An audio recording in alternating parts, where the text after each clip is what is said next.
All right. Well, how is everyone this morning?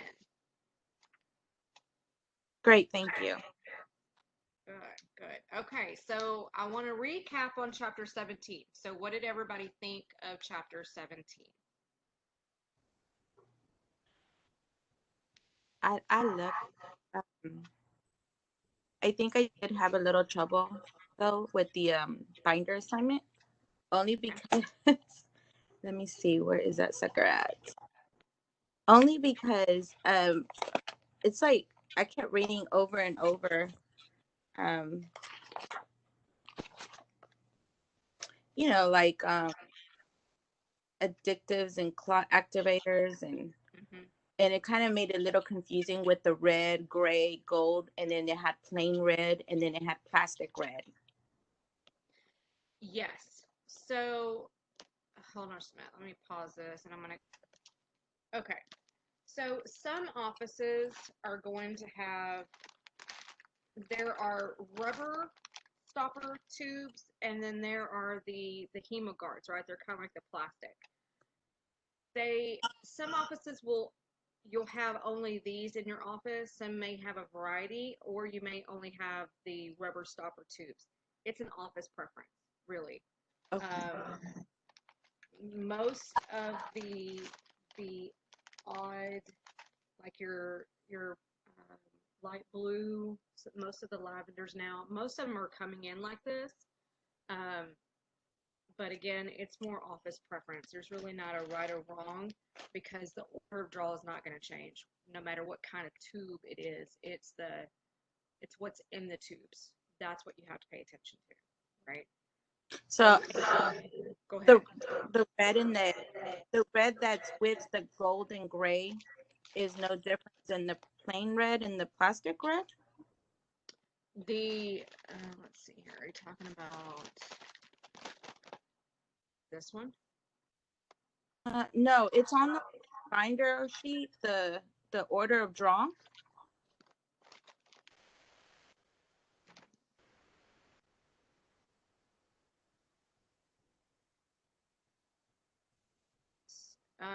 Well, so again, it's the additives, right? So like if I say get me a SST tube, what kind of tube would that be?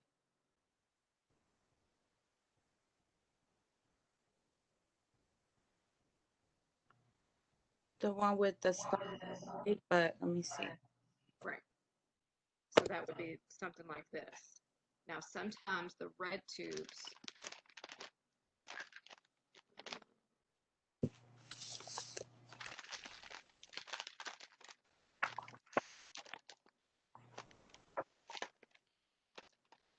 they're usually this color, but like your, Do you understand what I'm saying? Because like I there's like three reds on our sheet, and I guess I'm just confused. Like because I know like in our book, let me see. In our there's book, there's just red, and then there's there's three red tubes in your bag. no. In Oh, our order of draw paper binder worksheet, it mm-hmm. has red with the gold. It says gold, red, gray, tiger top, right? And then it Mm-hmm. has plain red, and then it has plastic red, and that's what confused me yesterday. All right, let me get it here. The what your office has, it's a matter of you have to know what that substance is in it, right? So if it says a clot activator, then you have to know which one that's going to be. But like not all of the SSTs, right, may look like this, but they have the SST in it. So at that point, you would just need to kind of find out what your office has. But it's just, it basically is telling you that, it may be. Uh, let's see if I have a gray. I thought I grabbed a gray.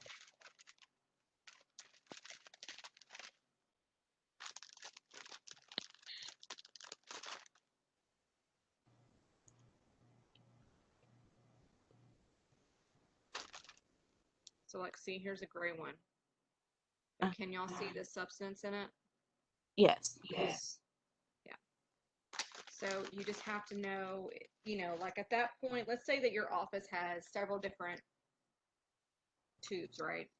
Your lab directory is going to be where you're going to go to, right? Like, so you can determine, okay, well, I have a Tiger Top and it's calling for an SST.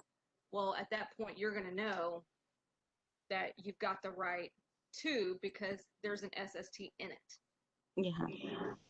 So I don't know if that helps answer your question. Okay. Yeah. It does.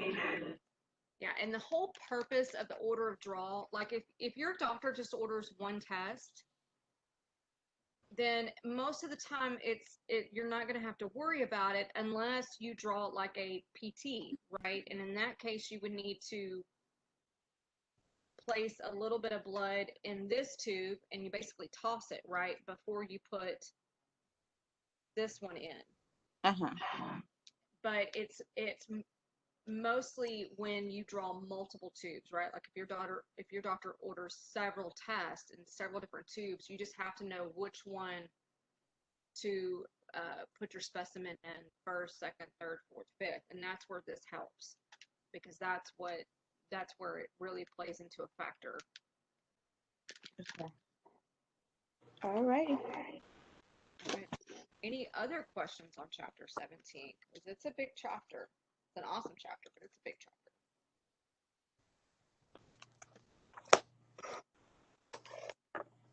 How is everyone practicing their tourniquet? Has everyone been able to do that?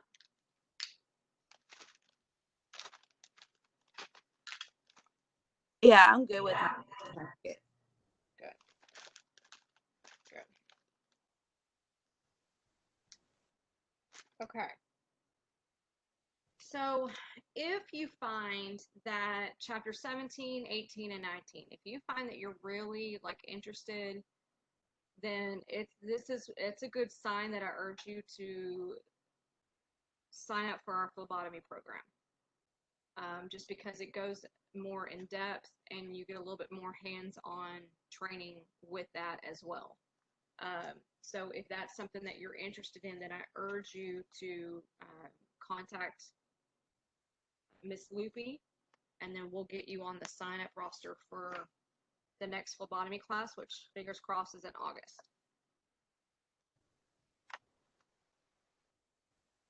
Okay. Any questions?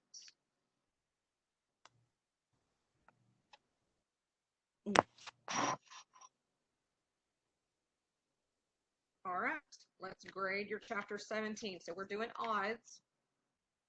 So number 1 is F, 3 is F, 5 is F, 7 is F, 9 is true. 1 is F, 3 is true, 5 is true, 7 is true, 9 is false. Key term assessment, 1 is H, 3 is G, 5 is N, 7 is D, 9 is M, 11 is L, 13 is K, 15 is P. Word parts.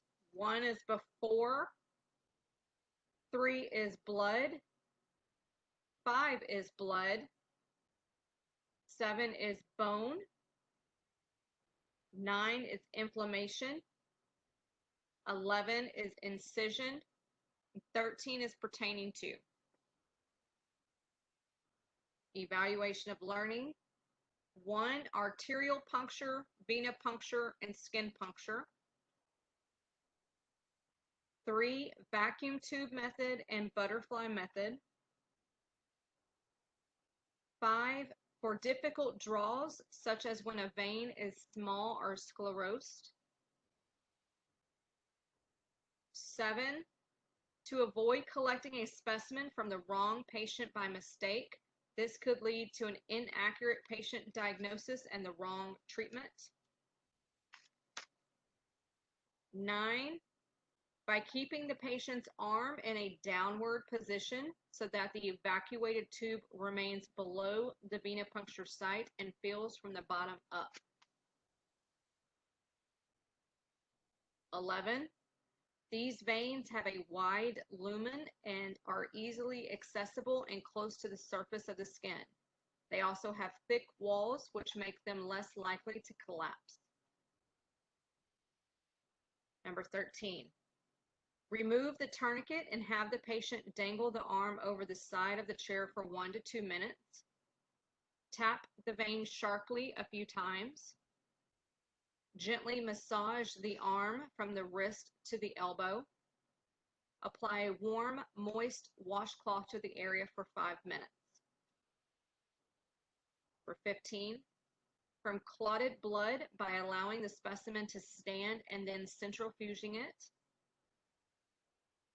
For 17, a top layer of plasma, a middle layer of white blood cells and platelets, buffy coat, and a bottom layer of red blood cells. Number 19, wear gloves when it is reasonably acceptable that you will have hand contact with blood. Avoid hand-to-mouth contact while working with blood specimens. Wear face shields or mask in combination with eye protection devices whenever splashes, spray, splatter, or droplets of blood may be generated. Perform all procedures involving blood in a manner so it is as minimized splashing, spraying, splattering, and generation of droplets of these substances. Bandage cuts or other lesions on the hands before gloving. Sanitize hands as soon as possible after removing gloves. If your hands or other skin surfaces come in contact with blood, wash the area as soon as possible with soap and water. If your mucous membranes come in contact with blood, flush them with water as soon as possible. Do not bend, break, or shear contaminated venipuncture needles. Do not recap a contaminated venipuncture needle. Locate the sharps container as close as possible to the area of use. Immediately after use, place the contaminated venipuncture needle in a biohazard sharps container. Handle all laboratory equipment and supplies properly and with care as indicated by the manufacturer. Do not store food in refrigerator in which testing supplies or specimens are stored. If you are exposed to blood, report the incident immediately to your physician and employer. Number 21. To assist in the insertion and removal of evacuated tubes and to prevent the holder from rolling on a flat surface. Number 23, lavender, light blue, gray, red, green, royal blue. 25, to prevent the blood from clotting, which leads to inaccurate test results. Number 27, by applying firm pressure below and to the side of the vein to stabilize it as the needle is inserted. Number 29, needle is inserted too far and goes through the vein. Bevel opening is partially in the vein and partially out of the vein. Insufficient pressure is applied to the puncture site after the needle is removed. 31, glucose, cholesterol, sodium, potassium, chloride, antibodies, hormones, and enzymes. 33, 5 milliliter, 15 milliliter, 10 milliliter. 35, a serum separator tube contains a gel that temporarily becomes fluid during centrifugation and moves to the dividing point between the serum and cells. It reforms into a solid gel that serves as a physical and chemical barrier between the serum and clot. Number 37, to prevent osteochondritis or osteomyelitis. Number 39, capillary tubes and micro collection tubes. 41. The first drop of blood is diluted with alcohol and tissue fluid. In collection, it may lead to inaccurate test results.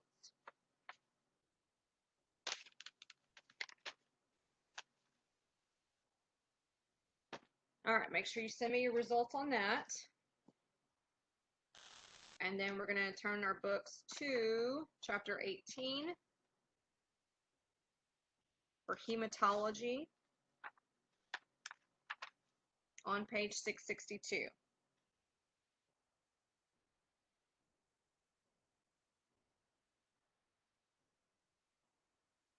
Alicia, can you go ahead and read the first two paragraphs for Introduction to Hematology?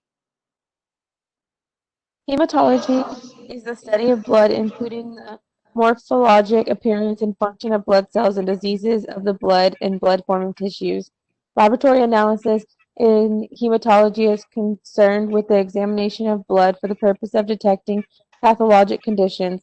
It includes performing blood cell counts, evaluating the clotting ability of the blood, and identifying cell types. These tests are valuable tools that allow the provider to determine whether each blood component falls within its reference range.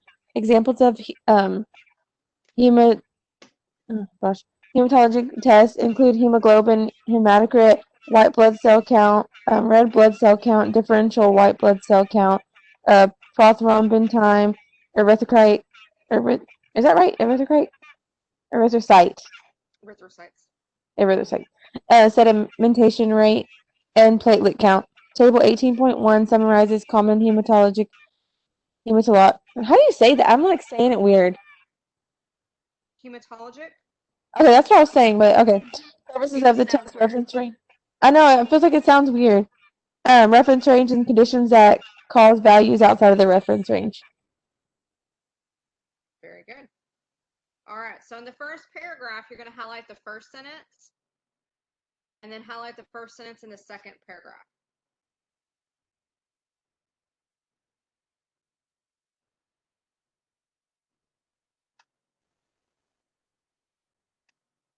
All right, Anna, can you read the next two paragraphs, please? Certain hematology laboratory tests may be performed in the medical office.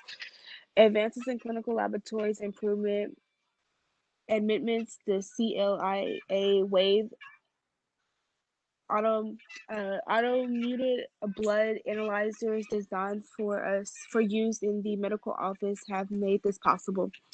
Automated blood analyzers perform laboratory tests, which accurate test results in a short time. Each autoimmune analyzer is accompanied by a detailed operating manual that explains its operation, tests parameters, care, and maintenance. The most frequently performed hematology laboratory test is the complete blood count (CBC). The CBC is rotatingly performed on new patients on patients who with a pathological condition. The test results provided variable information to assist the provider in making a diagnosis, evaluation, the patient's progress, and regulating treatments. The test includes in a CBC are followed: white blood cells count, red blood cell counts, platelet counts, hemoglobin, hemoglobin, different white. Yeah, it's hematocrit. Hematocrit, and differentials white blood cells count and red blood cell indicates. An example of a laboratory report indicating the results of the CBC presented in figure 18.1. All right, very good.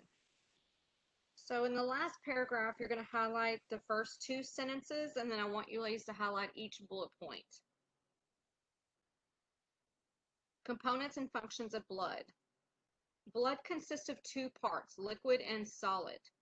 Plasma, the liquid portion of the blood, consists of a clear yellowish fluid that makes up approximately 55% of the blood volume.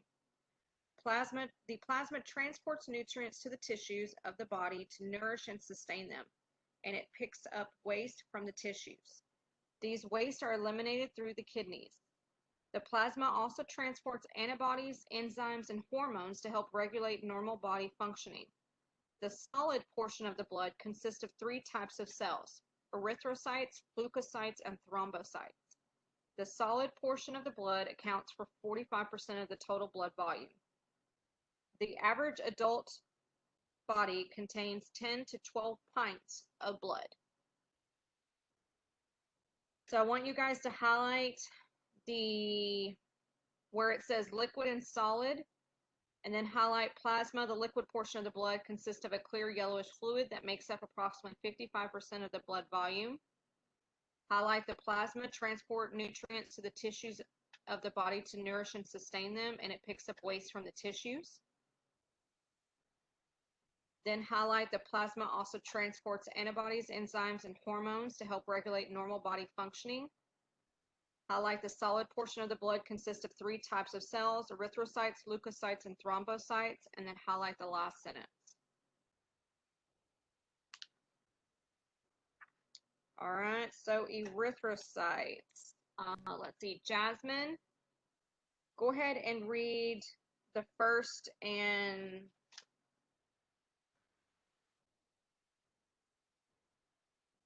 just read the first paragraph of erythrocytes.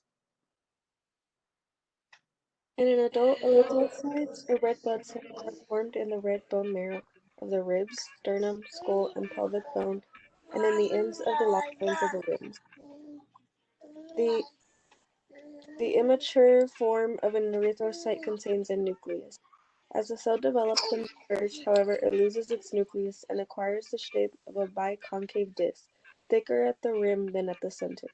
This shape provides the erythrocyte with a greater surface area for the exchange of substances. An erythrocyte is approximately 7 to 8 milliliters in diameter. The average number of erythrocytes ranges from 4 to 5.5 million per cubic milliliter of blood in a woman, and from 4.5 to 6.2 million per cubic milliliter of blood in a man. All right. So for the first paragraph, you're going to highlight the first sentence and the third sentence and the last sentence. No, here, take your diaper. Lily, can you go ahead and read the next paragraph, please? A major portion of the erythrocyte consists of the hemoglobin, a complex compound that transports oxygen and is responsible for the red color of the erythrocyte. The amount of hemoglobin in the blood averages 12 to 16 gallons. What is that? The GL? Globulin. For a woman and 14 to 18 for a man. A hemoglobin molecule consists of a globulin or protein and an iron-containing pigment called hemoglobin. One hemoglobin molecule loosely combines with 4 oxygen molecules in order to form a substance called oxyhemoglobin.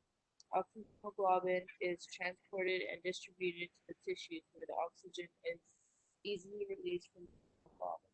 The blood picks up carbon dioxide and waste products and transports it back to the lungs to be expelled.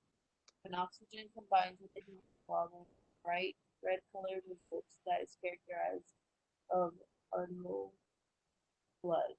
Venous blood is darker red only, though it's lower oxygen content. Okay. So on this paragraph, I just want you to highlight the first 2 sentences.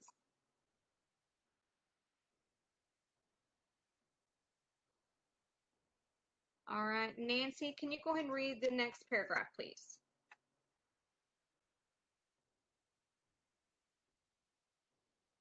The average lifespan of a red blood cell is 120 days. Toward the end of this time, it becomes more and more fragile and evenly ruptures and breaks down. This process is known as hemolysis.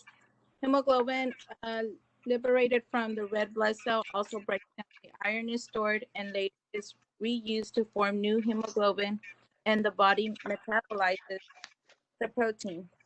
Bilirubin is formed by metabolism of the heme units and is transported to the liver, where it is eventually excreted as a waste product in a bile. Very good. All right, so on that paragraph, you're just going to highlight the first sentence.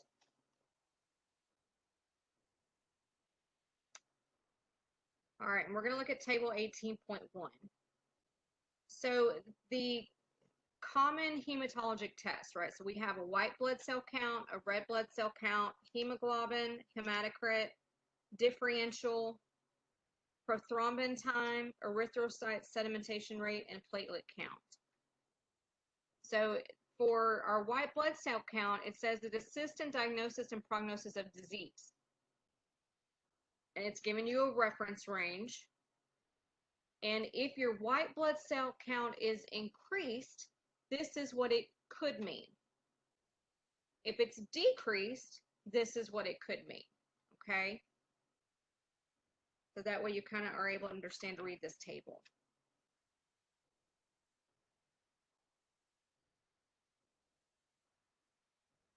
All right. Leukocytes. Sabrina, can you read the first paragraph on leukocytes, please? Leukocytes, or white blood cells, are clear, colorless cells that contain a nucleus. The number of leukocytes in the healthy adult ranges from 4,500 to 11,000 per cubic millimeter of blood.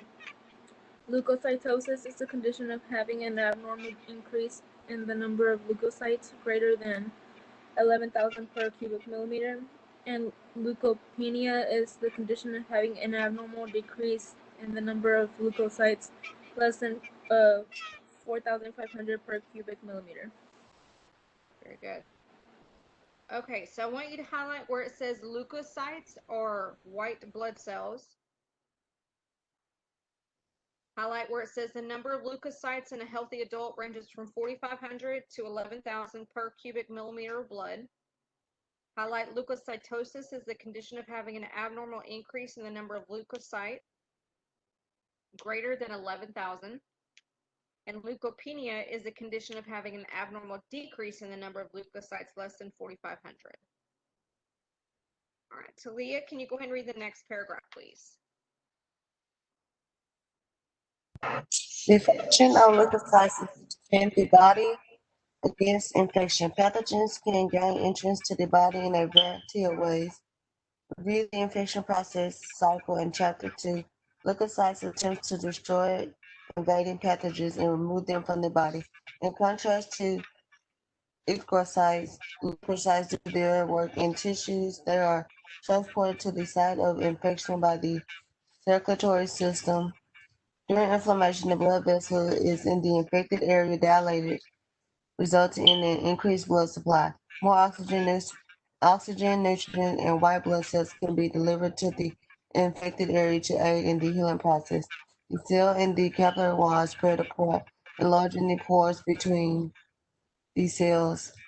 The white blood cells squeeze through the pores by a ball movement and move out into the tissues to fight the infection. This movement of leukocytes through the pores of the capillaries in and out into the tissues is known as depocytes. All right, very good. So you're going to highlight the first sentence. Highlight where it says leukocytes do their work in the tissues. They are transported to the site of infection by the circulatory system.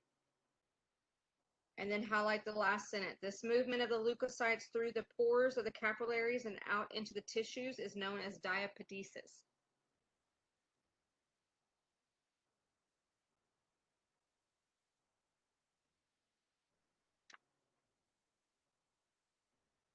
All right. Alicia, can you go ahead and read that next paragraph, please?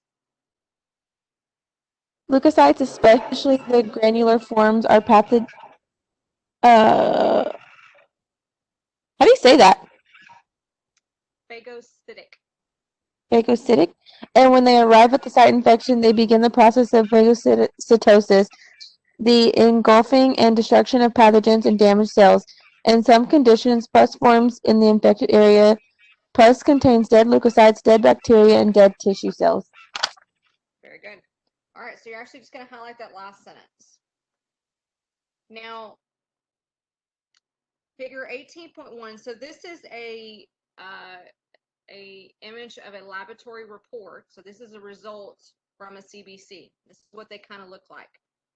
So this patient's red blood cells, hematocrit, hemoglobin, and RDW, looks like those are all abnormal.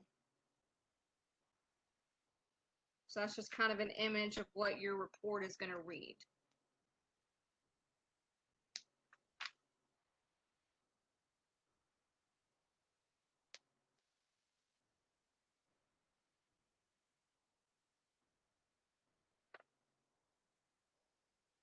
Thrombocytes.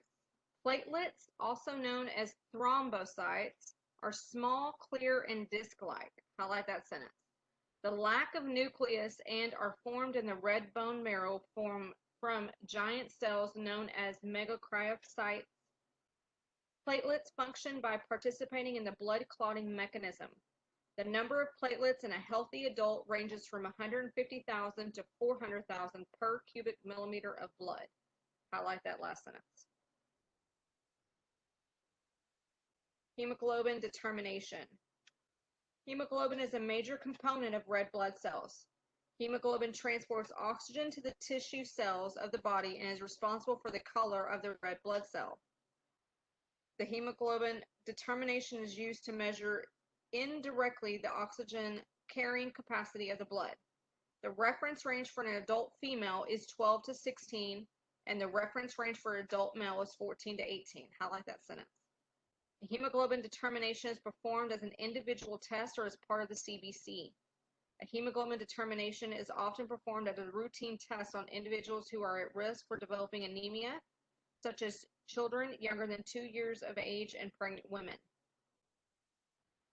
A decreased hemoglobin level occurs with anemia, especially iron deficiency anemia, hyperthyroidism, cirrhosis of the liver, severe hemorrhaging, hemolytic reactions, and certain systemic diseases such as leukemia and Hodgkin's disease.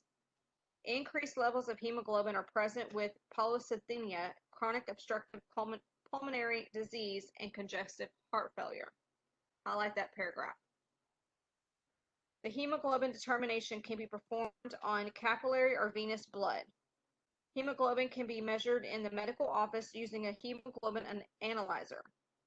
A hemoglobin analyzer permits processing of the specimen in a short time with accurate and reliable test results, allowing the provider to evaluate the condition while the patient is still at the medical office. Examples of CLIA-waived hemoglobin analyzers often used in the medical office include the hemoglobin HB201 Plus analyzer and the StatSite HGB meter. One of the primary advantages of using hemoglobin analyzer is that it requires only a finger puncture to perform the test rather than a venous blood specimen collected through venipuncture. The manufacturer of each hemoglobin analyzer provides an operating manual and sometimes an instructional video with the instrument that includes information needed to perform quality control measures, precautions to take when running the test, and information on storage and stability of the testing device. Example, testing cards or cuvettes. And control reagents, collection of the specimen, and the procedure for testing the specimen. It is important that the medical assistant become completely familiar with all aspects of the hemoglobin analyzer. Quality control procedures are of particular importance to ensure that the analyzer is functioning properly and that the test results are reliable and accurate. Refer to Chapter 15 to review quality control guidelines for laboratory testing. The medical assistant must follow the hemoglobin procedure exactly as presented in the operating manual. The basic procedure for performing a hemoglobin test involves placing a testing device in the analyzer.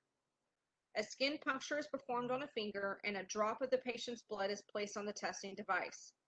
After a countdown period in which the analyzer determines the hemoglobin test results, the hemoglobin results are displayed on the LCD screen of the analyzer. The medical assistant should document the result in the patient's medical record including the date and time and the name of the test, the hemoglobin, and the results measured. All right, hematocrit. Let's see here. Anna, can you please read the first paragraph, please? How do you pronounce that word again? Hematocrit. The hematocrit is a simple, reliable, and informative test that is frequently performed in the medical office. The word hematocrit means to spread blood. The solid or circular elements are separated from the plasma by centrifugal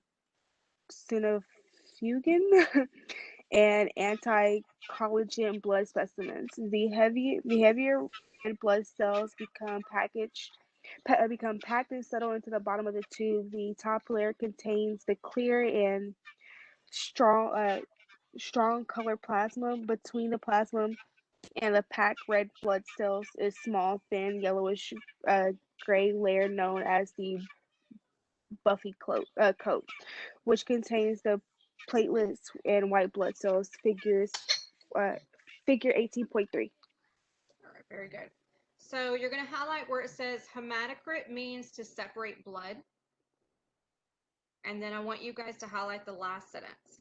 Now, centrifuging is something that I'm going to show you when we get into the lab. It's a machine that you will place your blood specimens in, and it spins around really fast for a certain period of time, depending on how much you set the timer for.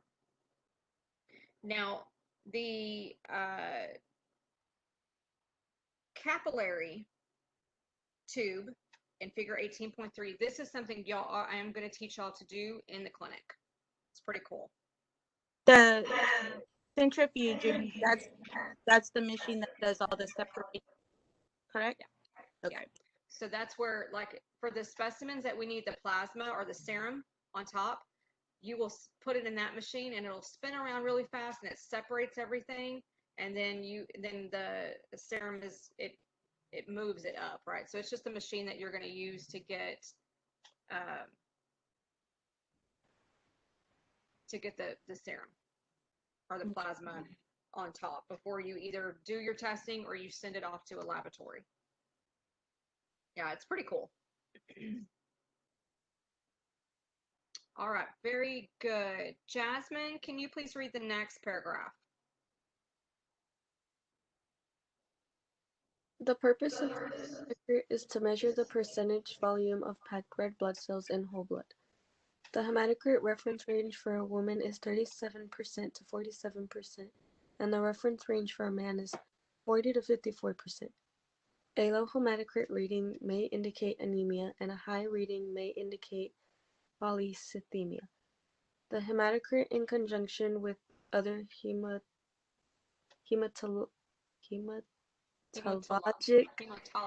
Yeah. hematologic test, is an aid to the provider in the diagnosis of a patient's condition. The hematocrit also is used as a screening measure for the early detection of anemia and is often included in a general physical examination. Very good. All right, so you're going to highlight the first two sentences. All right, Lily, can you please read the next paragraph? The microhematocrit method is used most often in the medical office to perform a hematocrit determination. Through capillary action, blood is drawn directly from free-flowing skin pressure and disposable capillary tube lined with an anticoagulant. An anticoagulant blood specimen collected by venipuncture also contributes through capillary action. The blood specimen is drawn into the evacuating blood tube. After the specimen is collected, one end of the capillary tube is filled with the commercially prepared semen compound. The capillary tube is then placed into the hematocrit centrifuge spins the blood at an extremely high speed. Only 3 to 5 minutes are required to crack the red blood cell. The results are read at the top of the packed cell column. procedures agents describe how to perform hematocrit determination. Very good, thank you. Okay, so I want you ladies to highlight where it says the capillary tube is then placed in a microhematocrit centrifuge. The centrifuge spins the blood at an extremely high speed. Only 3 to 5 minutes are required to pack the red blood cells. The results are read at the top of the packed cell column.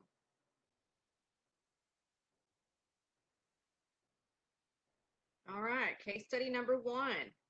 Theodore Pascal is at the office for a general physical examination. The provider orders a routine urinalysis and a hemoglobin determination be done on Theodore at the office. Theodore wants to know whether the provider thinks there is something wrong with him. He also wants to know the purpose of the blood test and how it is done. When Theodore realizes that the hemoglobin determination involves a finger stick, he says that he does not like having his finger stuck and wants to know whether the blood can be taken out of his earlobe instead. That's funny. Isn't it? Yes. Yeah, I think I would much rather have my finger stuck than you to be messing with my earlobe. Exactly. So for starters, no, we cannot take it out of his earlobe. Correct.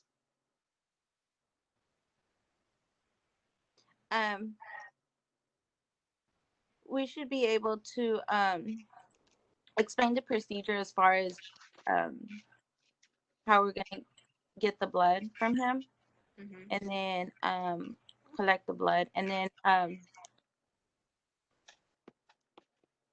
also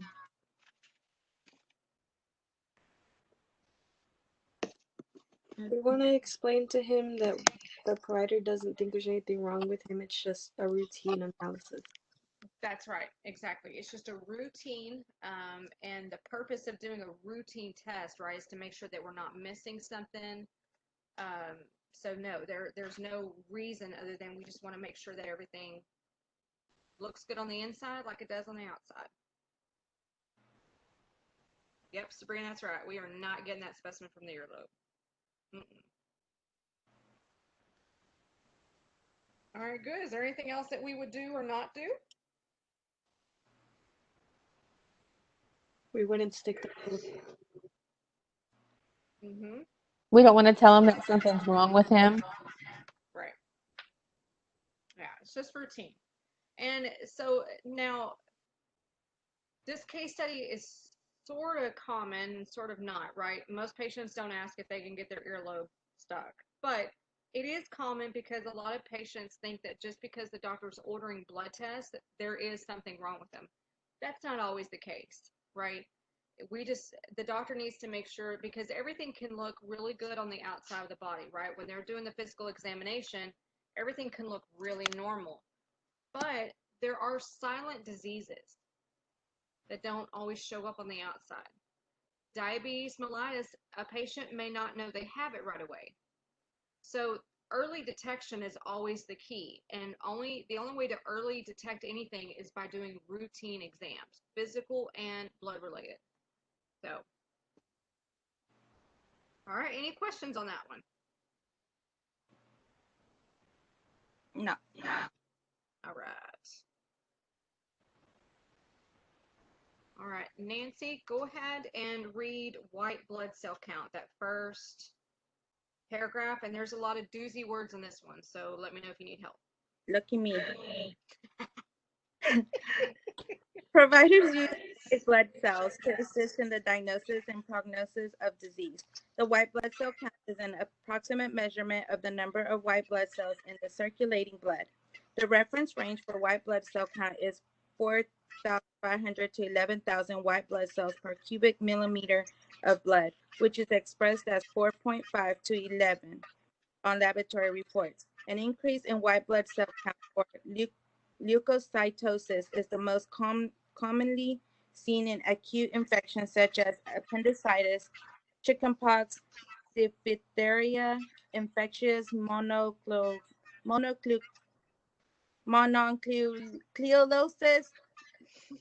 meningitis, and rheumatic fever. Normal elevation of the white blood cell count can occur with pregnancy, strenuous exercise, stress, and treatment with corticosteroids. Conditions that result in leukopenia or a decrease in the white blood cell count include viral infection, chemotherapy, and radiation therapy. Very good. There you go. Okay, so you're going to highlight the first sentence, the numbers 4,500 to 11,000. And then you're going to highlight where it says an increase in the white blood cell count all the way down to the very last word, therapy. All right, very good. Sabrina, go ahead and read the next paragraph, please. If performed in the medical office, a CLIA non-waved automated blood cell counter must be used to obtain the WBC count, which is moderately complex test. Blood cell counters are also able to perform a red blood cell count, platelet count, hemoglobin, hematocrit, and differential white blood cell count, as well as calculation of red blood cell indices. Example of non-waved blood cell counters include the QBC Autoread Plus, the Selden, and the Holter.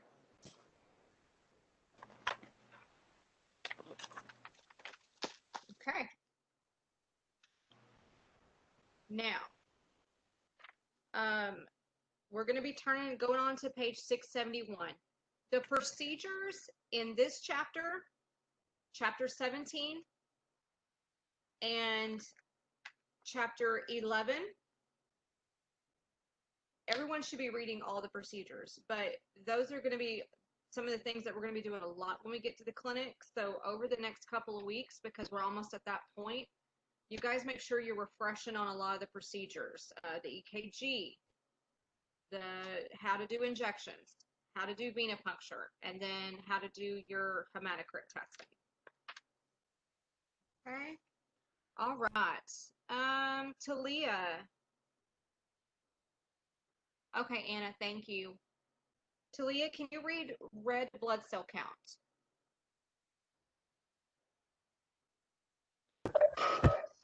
The red blood cell RBC count is a measurement of the number of red blood cells in whole blood. The range of the red blood cell count in a healthy woman is 4 to 5.5 million red blood cells per cubic meter of blood, expressed on the laboratory reports as 4 to 5.5 times 10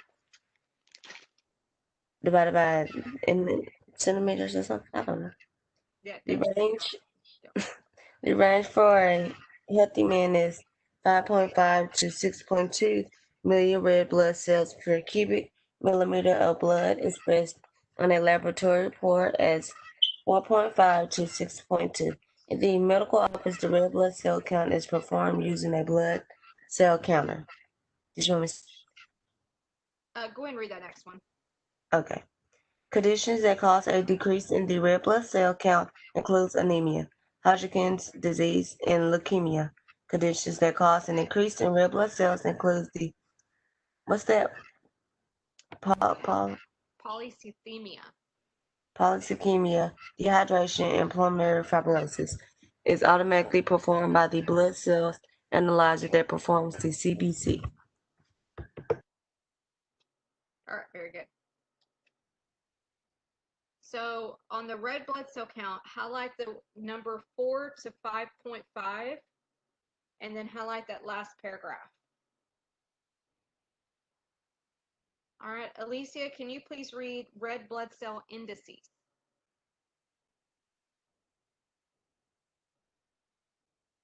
The RBC indices are reported as part of the complete blood count CBC test. RBC indices provide the provider with information about the size and hemoglobin content of the patient's red blood cells.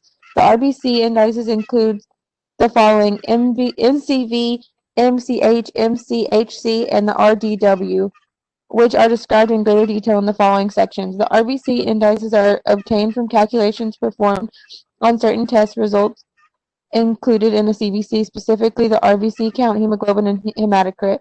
The calculation is automatically performed by the blood cell analyzer that performs the CBC. You want me to keep going? please?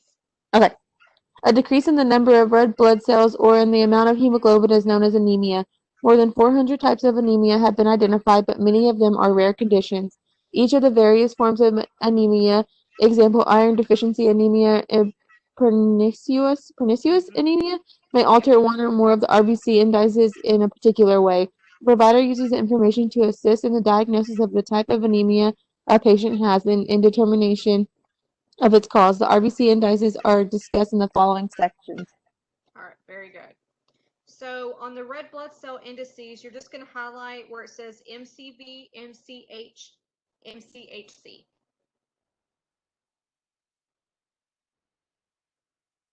All right, and then we're going to take a quick 2-minute break. Jasmine, can you read MCV, please? Mean corpuscular volume. The MCV is the index used most often to assist in the diagnosis of a particular type of anemia. The MCV is a measure of the average size of a single red blood cell. The MCV can be measured directly by the automated cell analyzer, or it can be calculated by dividing the hematocrit by the RBC count. The MCV results are expressed in femtoliters. The MCV reference range is a normal size red blood cell. For a normal size red blood cell is 80 to 100 femtoliters, and the cell is described as being normocytic. A patient with normocytic anemia has an RBC count or hemoglobin that is decreased, but the red blood cells are of normal size.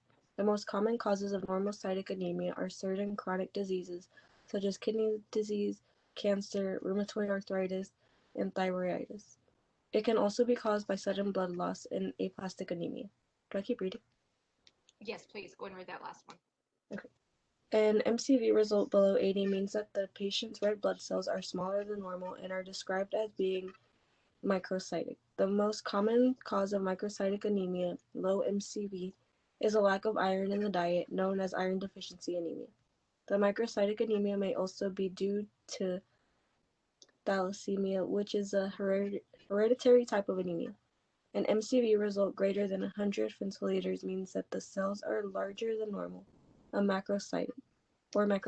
The most common causes of macrocytic anemia, high MCV, are folic acid deficiency and a lack of vitamin B12 in the body, known as pernicious anemia. Very good, thank you. Okay, so for MCV, you guys are actually just going to highlight the second sentence in that first paragraph. All right, Lily, can you please read MCH, please? The MCH measures the average weight of the hemoglobin with a red blood cell. The MCH is calculated by dividing the hemoglobin value by the RBC count. The results are expressed in pictograms. The reference range for a MCH is 27 to 31 because microcytic red blood cells typically have less hemoglobin and macrocytic red blood cells typically have more hemoglobin. This causes for values outside the reference range are the same as those for MCV values outside the reference range. For example, iron deficiency anemia is associated with both a decreased MCV and decreased MCH. All right, very good. So you're going to highlight the first sentence and the last sentence. All right, Nancy, can you please read MCHC? The MCHC measures the average concentration of hemoglobin within a single red blood cell. The MCHC is calculated by dividing the hemoglobin value by the hematocrit value. How do you say that? Hematocrit. Hematocrit value. The results are expressed as a percentage. The MCHC reference range for a red blood cell with a normal concentration of hemoglobin is 32% to 36%, and the cell is described as being normochromatic, an example of a type of anemia that exhibits normochromatic chromia is pernicious anemia, which is caused by a lack of vitamin B12 in the body. The NCHC result below 32% means that the patient's red blood cell contains less than the normal concentration of hemoglobin or are hypochromatic, a condition that occurs with iron deficiency anemia and thalassemia. No. How do you say that? Thalassemia. Thalassemia. Oh, I was close. Thalassemia. Because there is a physical limit to the amount of hemoglobin that can fit into an RBC, and MCHC level above 36% does not occur, and therefore RBC cannot be hyperchromatic. Very Yeah, I good. feel like I'm speaking a third language by now. It takes a minute. It does. All right. So on this one, you're just going to highlight the first sentence. All right. Let's see here. Sabrina, please read RDW. Normally, all red blood cells in a patient specimen should be the same size, with very little variation. The RDW measures any variation in the size of the red blood cells in the patient specimen. The RDW is calculated by using the MCV and RBC count values. The RDW reference range is 11.5% to 14.5%. Certain anemias, such as iron deficiency anemia, can change the size of some of the red blood cells, resulting in an increase in RDW. Anisocytosis is a term to describe a variation in the size of red blood cells. All right. Very good. All right. Anybody have any questions up to this point?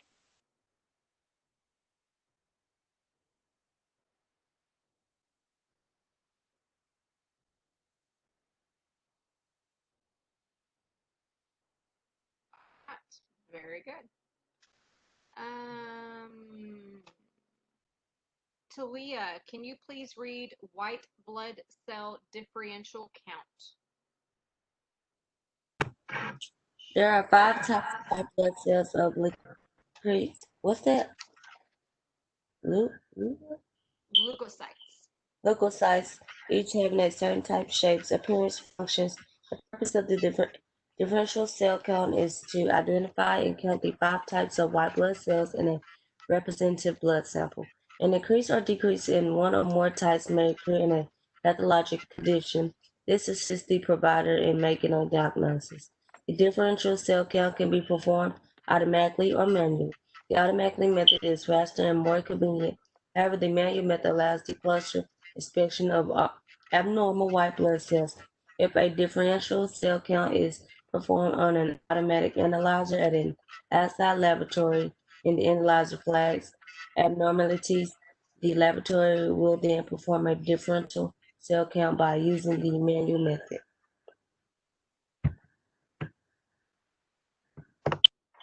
All right, very good. So just highlight the first sentence in that first paragraph.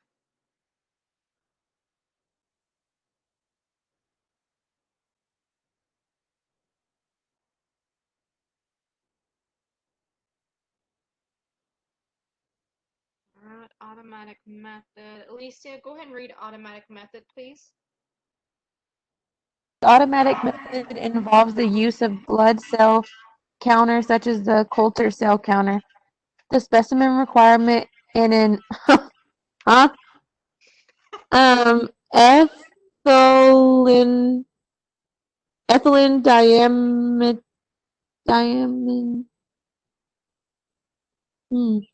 You want to say that? Do you know how to say it? It's pretty hard. Yeah, it takes a minute. Hold on. Ethyldiameteretic. Okay, we're just gonna go with the little abbreviated, the EDTA Very blood good. specimen, which is obtained through venipuncture using a lavender stopper tube. The blood cell count automatically performs the differential cell count, and the results are printed on a laboratory report. Very good. All right. Jasmine, can you please read the first paragraph for manual method?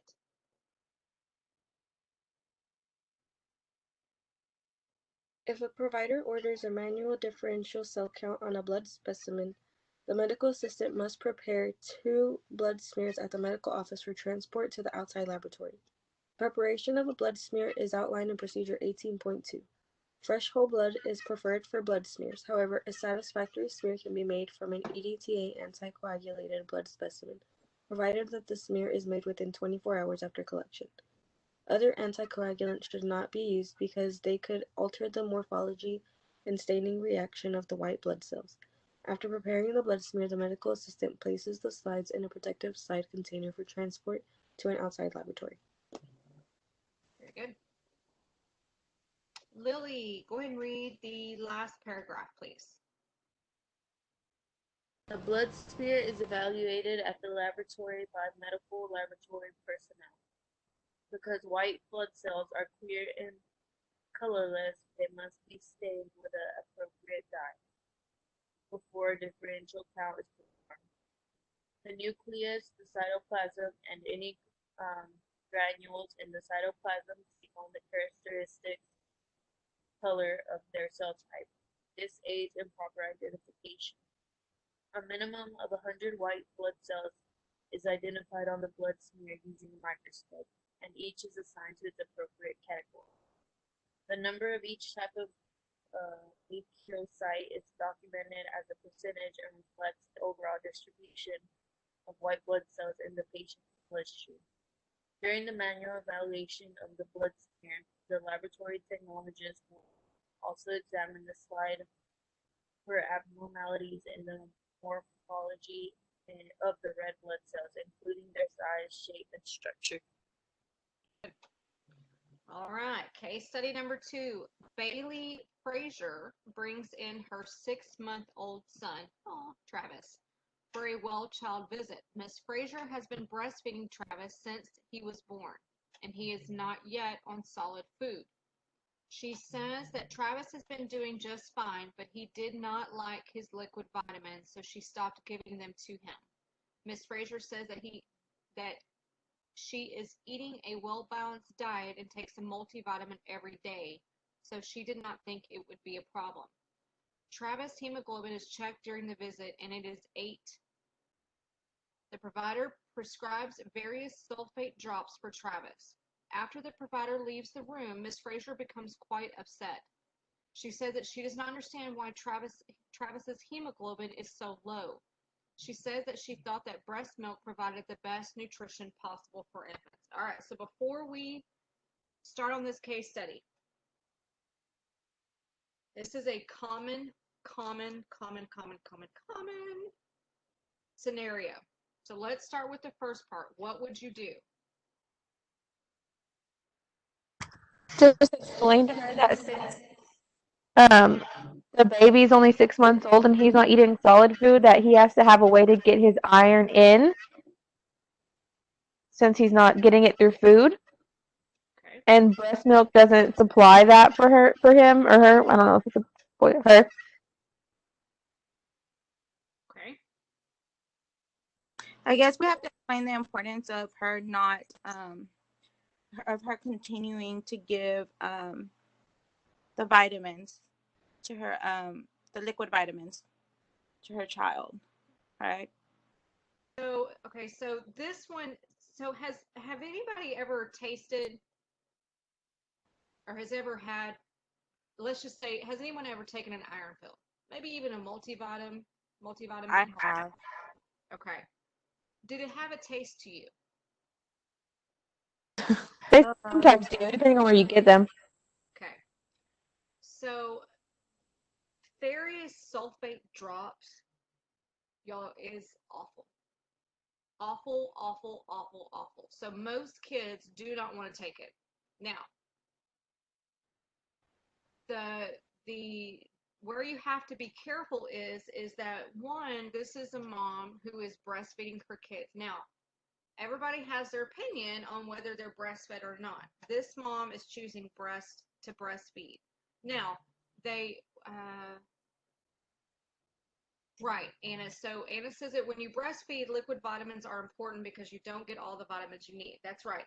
So it's not that her breastfeeding, it's just that if her body is not forming enough vitamins to supply both her and her child, then the child may start lacking, right? So she's not doing anything wrong.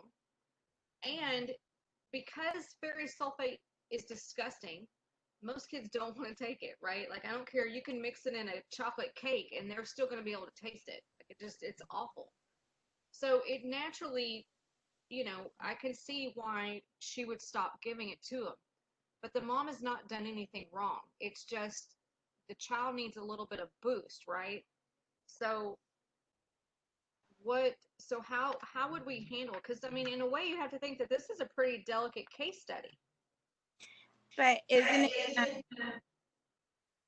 like the drops can also be given like into the milk, right? Like if you were to pump. She probably could, yeah. If she's pumping, yeah, if she's doing a pump, she probably could. I mean, we could recommend other ways to, not just give the drops directly into the mouth. Right. There are some vitamins to where you can put the drops directly on your nipple when you're breastfeeding, because that's what I did. Yeah. Yeah. Very good. Good. Good. Now, is there anything else that we might want to do?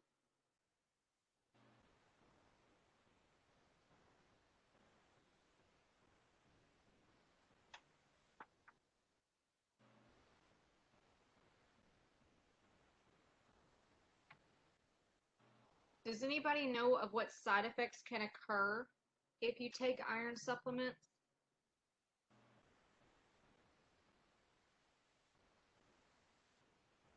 No. So sometimes, especially in our kiddos, if they have to do iron supplements, it changes the color of their stool. So we want to make sure that we inform the mom of kind of what to look for, right? Because if we don't give her that heads up, she's probably going to call freaking out, thinking something's really wrong with her child. So make sure that you kind of, anything that your doctor advises the patient to do, try to go ahead and give them what to expect, right? Like, it's normal to notice that your child's stools are darker. That's the iron, effects from the iron. Um, and you may not know all the side effects, and if you don't, that's okay. It takes a while to know the side effects of medications that your doctor may come in that may prescribe commonly.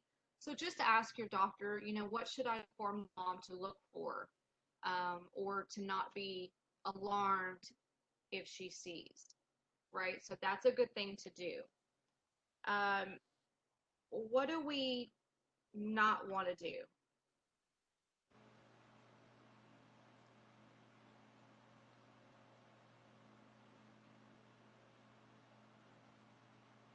Want to make her feel like it's her fault because she thinks that her breast milk is like there's something wrong with it. That's right. Yeah, we don't want to make her feel bad. That's right.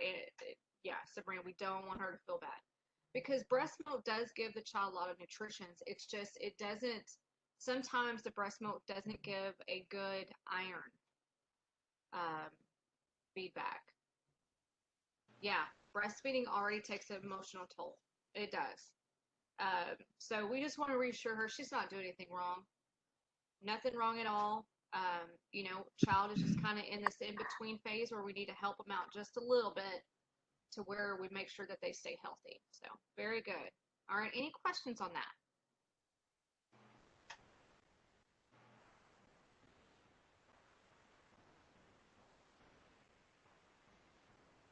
All right. Types of white blood cells.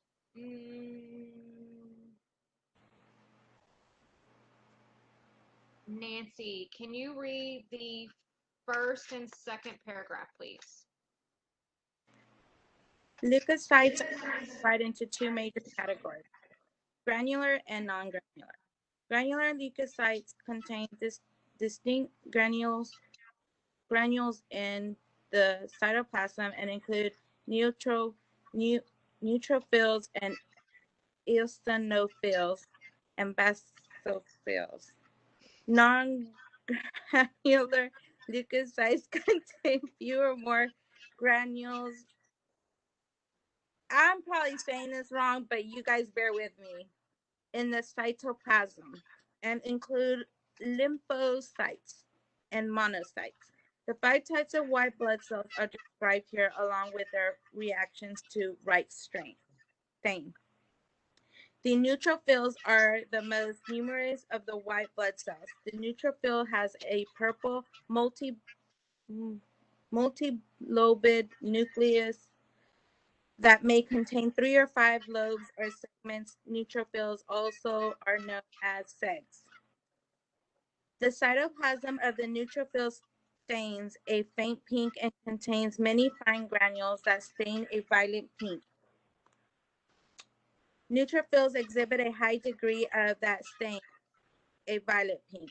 Neutrophils exhibit a high degrees of amoeboid movement and are actively phagocytic. Immature forms of neutrophils known as bands can be identified by forms of neutrophils known as bands identified by their curved and non-segment nuclei. Normally 0% to 5% of the neutrophils presents are in the immature band form. When the percentage of the band forms increases, this condition is often referred to as a shift to the left. An increase in the number of neutrophils, including the band forms, is generally seen during an acute infection. Very good. Okay, Nancy, I promise I did not do this to you on purpose. I really, I promise that is not my intentions at all. But So you're good. this isn't the crystals, right? Yeah, so It that's what we're about. Yep. Okay.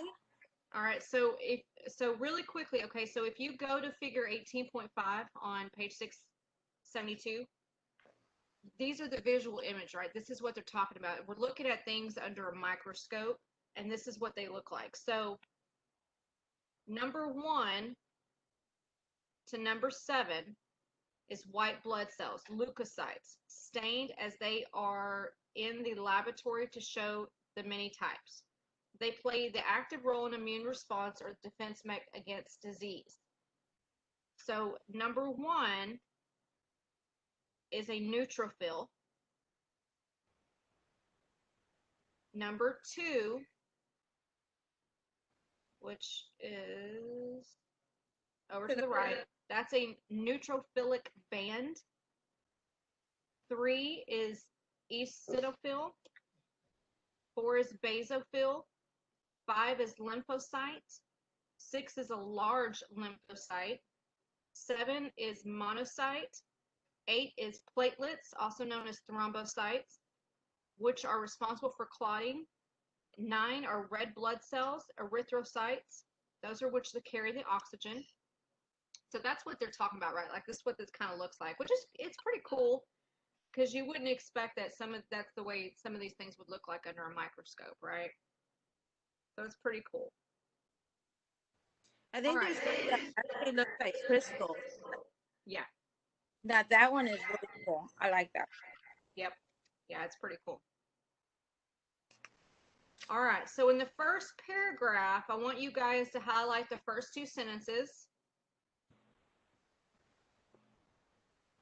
In the second paragraph, you're going to highlight where it says the neutrophils are the most numerous of the white blood cells. A neutrophil has a purple multi-lobed nucleus that may contain 3 to 5 lobes or segments. Highlight where it says neutrophils exhibit a high degree of amoeboid movement and are actively phagocytic. Immature forms of neutrophil known as bands. And then highlight the last sentence.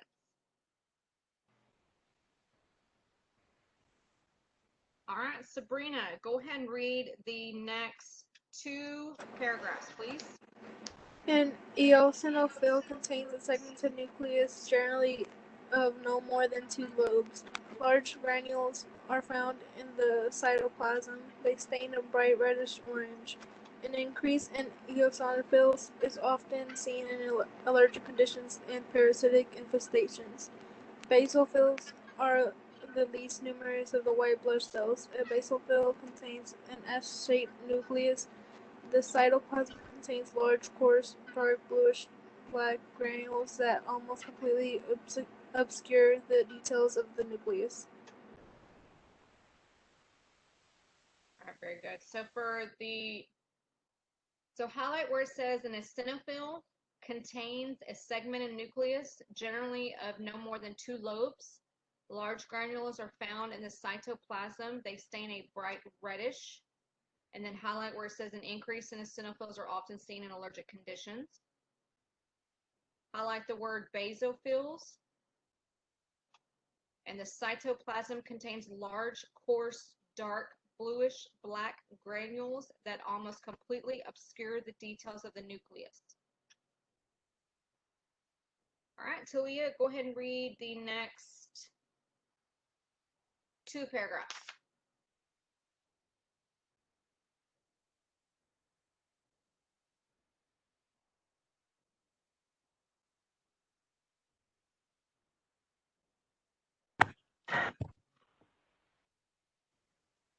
Lymphocytes. Lymphocytes are the smallest white blood cells. A lymphocyte has a round or slightly indented nucleus that almost fills the cell and stains a deep purplish blue. There is a small rim of sky blue cytoplasm surrounding the nucleus that contains few or no granules. What's that? Granules? Granules. Oh, granules. Lymphocytes are involved with the immune system in the production of antibodies. An increase of lymphocytes generally occurs with certain viral diseases, including infectious Mononucleosis. mononucleosis, mumps, chickenpox, rubella, and viral hepatitis. Monocytes are the largest white blood cells. A monocyte has a large nucleus that is usually kidney-shaped or horseshoe-shaped, but it can be rounded or oval. Monocytes contains abundant cytoplasm that stains grayish blue. Very good. Okay. So I want you to highlight where it says lymphocytes are the smallest white blood cells. Highlight the words deep purplish blue, which is so pretty under the microscope. And then highlight where it says an increase in lymphocytes generally occurs with certain viral diseases, including infectious mononucleosis, mumps, chickenpox, rubella, and viral hepatitis. In the next paragraph, highlight the first sentence. Highlight the words kidney-shaped or horseshoe-shaped, and the words grayish blue.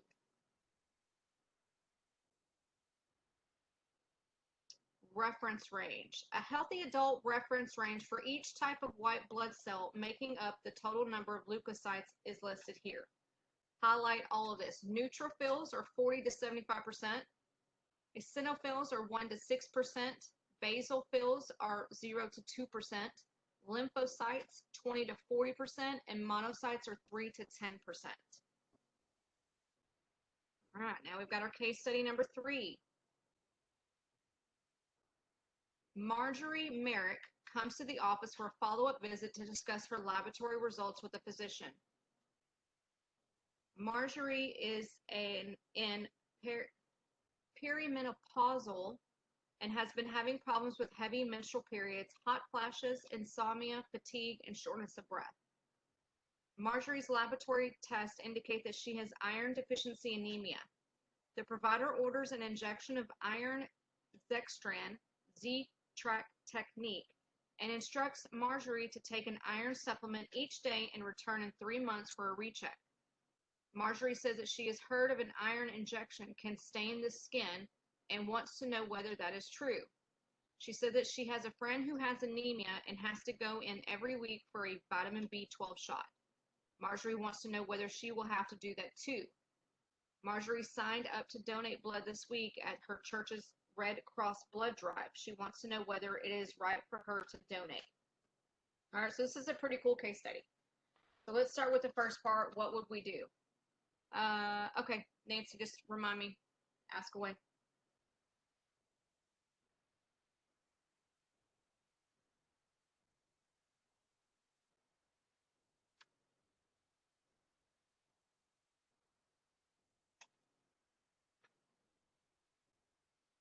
Anybody know? What's the first part? What would we do?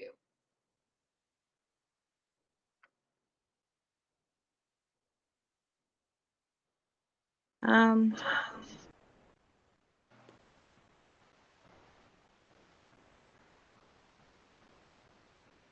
um, if she's anemic, then I don't think they'll let her donate, right? I mean, they Correct. check that, right? So I guess we could explain that to her. Yeah, Uh, it's too soon for her to donate blood right now. We've got to get her levels back up to normal first. correct. Mhm. All right, very good. And then as far as the injection, she says that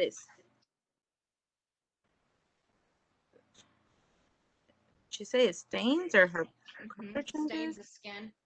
Yep, stains the skin. Does that happen? it does. It does. Yes, ma'am, it does. So that's what's really cool. So remember the last case study, we wanted to inform the mom that her child's stools may change color.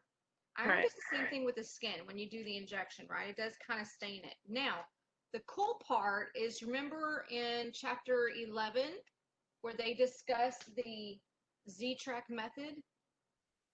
That's one of the main purposes that we do that technique is in cases like this because quit, Jack. It helps to prevent or help to not stain the skin. Oh, okay. Yeah, it's pretty cool.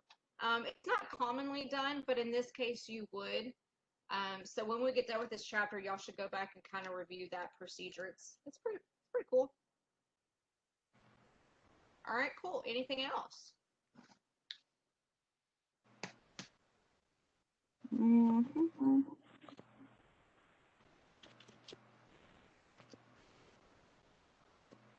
And then she thinks that maybe it would be the same thing like her friend having to go every week to take a vitamin B12 shot. So I guess we explained to her it's not always the case. Everybody's different. Right. That's right. And right now we're just going to do just the iron. Now, inform her that when she comes in for her recheck, that depending on how she's feeling, she can discuss that with the doctor at that time, but we need to let's start with the basics first because that's right. Not everybody needs a vitamin B12 shot. Vitamin B12, isn't that like all what that's good for like your hair and what else? Vitamin B12 is really good for a lot of things. Biotin is what's really good for the hair and your nails, like to grow. Uh-huh. Vitamin B12 helps with the reproduction of red blood cells. It also helps with energy. So is that something that you should really be careful like taking, and you should go through a physician, or is that just vitamin B12 you can just take? Because I know that I've seen like ads and stuff where they do like vitamin B12 injections in certain places that are not actually a clinic. Mm-hmm. Yes. So you can take vitamin B12 every day, like as over-the-counter vitamin. You just want to make sure that you follow the instructions for the over-the-counter bottle.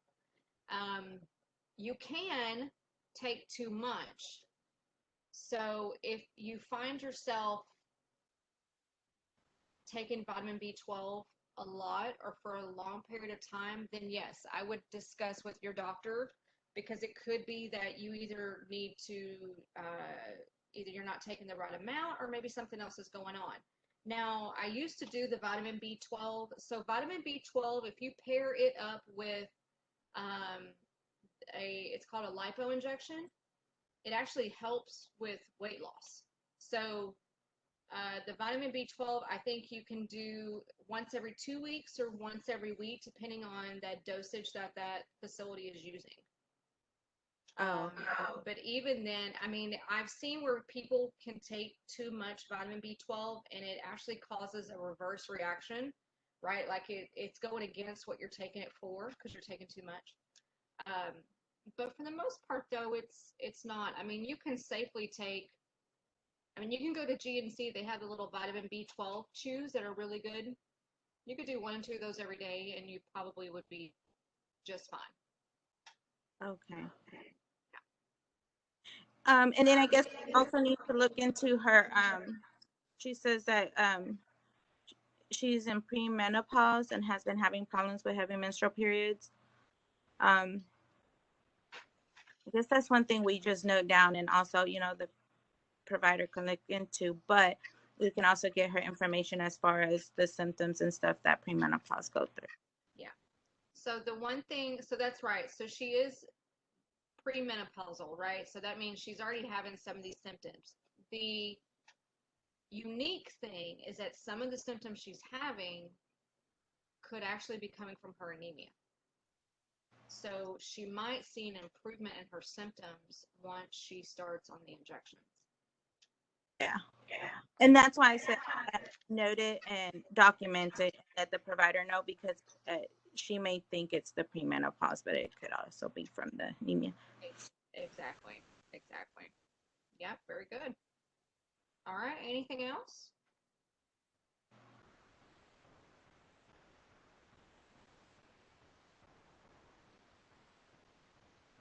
All right, so what do we don't want to do?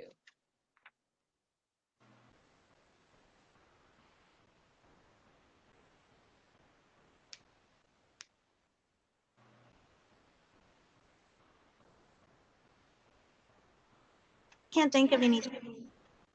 Exactly, that's what I was going to say. So we've kind of basically covered. There's really not much else that we don't want to do, because we've kind of already informed her. I mean, the one thing that you wouldn't want to do is be like, well, your friend has,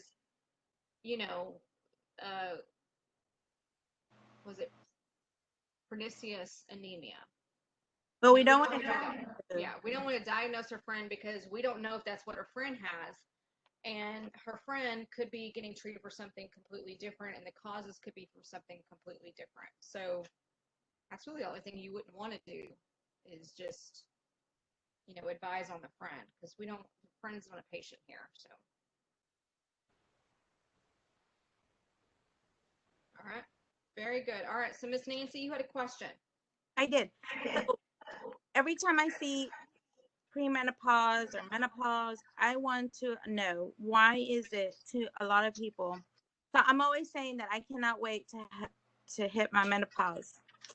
Why is it everybody tells me, no, you don't? What is wrong with menopause? Okay.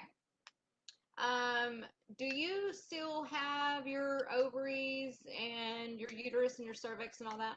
Yes, ma'am. Okay. So with menopause, like if you have a hysterectomy, okay, and sometimes hysterectomy can push your body, not your organs, but your body more, say, into the symptoms of menopause. It's the symptoms, right? It's not the actual, like, for us women, we're like, oh, that means no more periods. Yes. That's what I'm thinking. Yeah. Well, that is the upside to it, right? You don't have any more, but that doesn't start the hormone, right? When you start going through premenopause or even menopause, your hormones are going haywire. That means hot flashes, right? Like, I'm not talking about you walk outside in the Texas heat and you start sweating a little bit. I'm talking about you wake up drenching in sweat, like hot flashes. It takes you forever to cool your body down. Your emotional is all over, right? Like, I'll get irritated with my husband, and the next minute I'm crying because I forgot to put a dish in the dishwasher, right? Like, they're just, and it's going all the time, right? And some patients with premenopause or even menopausal, your joints start hurting. You start losing some of your bone loss. So you have to be really careful. Make sure you take good supplements. Make sure you get like your bone density exams. You just start losing a lot, hair loss. You can just kind of, acne. A lot of women will start, if you've never had acne in your life. OMG, I've never had acne, and now I'm getting all this acne. Oh my goodness. Yeah, it's hormonal. Oh Now, my. there's a really good pill. It's called spironolactone. I'm gonna send it here. Your family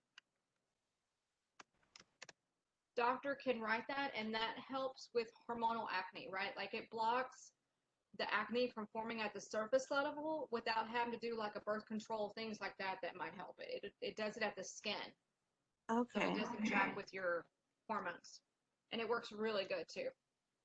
Oh, nice. I mean, your body is just going nuts, and the upside, yeah, like I said, the upside is that you don't have a period anymore. My mom, when she went through menopause, she didn't have to shave her legs anymore. She lost all the hair on her legs. I was like, well, heck, sign me up, right? I'm over shaving. Well, I had a hysterectomy last year, and that's the one thing that I've noticed. So my mom went through premenopausal or menopause early, and I think I'm kind of following in her footsteps. But your emotions are all over the place, right? Like even in the winter, you'll have hot flashes. Like it's crazy. Okay, see, that's my mom thinks I'm crazy because I'm always saying that I want to hit menopause stage already. And I used to always say I wanted a hysterectomy. I used to say I don't understand why the doctors just didn't go ahead and do this hysterectomy and this and that. Everybody says I'm crazy. I do know though that whenever I used to work in a factory and it's like really cold because we worked with chocolates. So rest of Stover. Yeah. So so I would be in there and it would be cold. So like you would have to literally wear a sweater or something because it does get really cold in there. And even though it's cold, I would be hot. I would be sweaty. I would be like, trying to get some air. And people would look at me and say, what the heck is wrong with you? Like they're freezing and I'm over here burning up. And I'm like, I think I'm hitting premenopause. And people would laugh at me. But then I also noticed my face. I've never had pimples, never had acne, none of that. My face was always clear, and now it's just breaking out bad. Yeah, you're going through. I would think that you're probably like at the premenopausal state at this point. Like I don't think you're there, but you're starting to see some of the symptoms. So like the hot flashes that you would have, imagine that like throughout your day, off and on. Like you'll have a hoodie on, and the next minute you're literally sweating like you just worked out for 45 minutes. Oh wow. And then once the hot flash goes over, you'll go right back to getting cold. Like it's a constant, it's like turning on and off a faucet. I mean, it's constantly. Now, I don't regret having a hysterectomy, right? Like once I got through, over having it done, I don't regret it whatsoever. But I mean, as a female, I mean, you notice the changes in your body. People don't realize how one little thing off throws your whole body into a whack. Like it's just. Yeah, I can imagine. So just I mean, like I said, I think the only upside to menopause is that, you don't have to worry about probably having another child. However, I've heard cases where that can still happen. And you don't have your period anymore. But I think there's more symptoms that outweigh the good.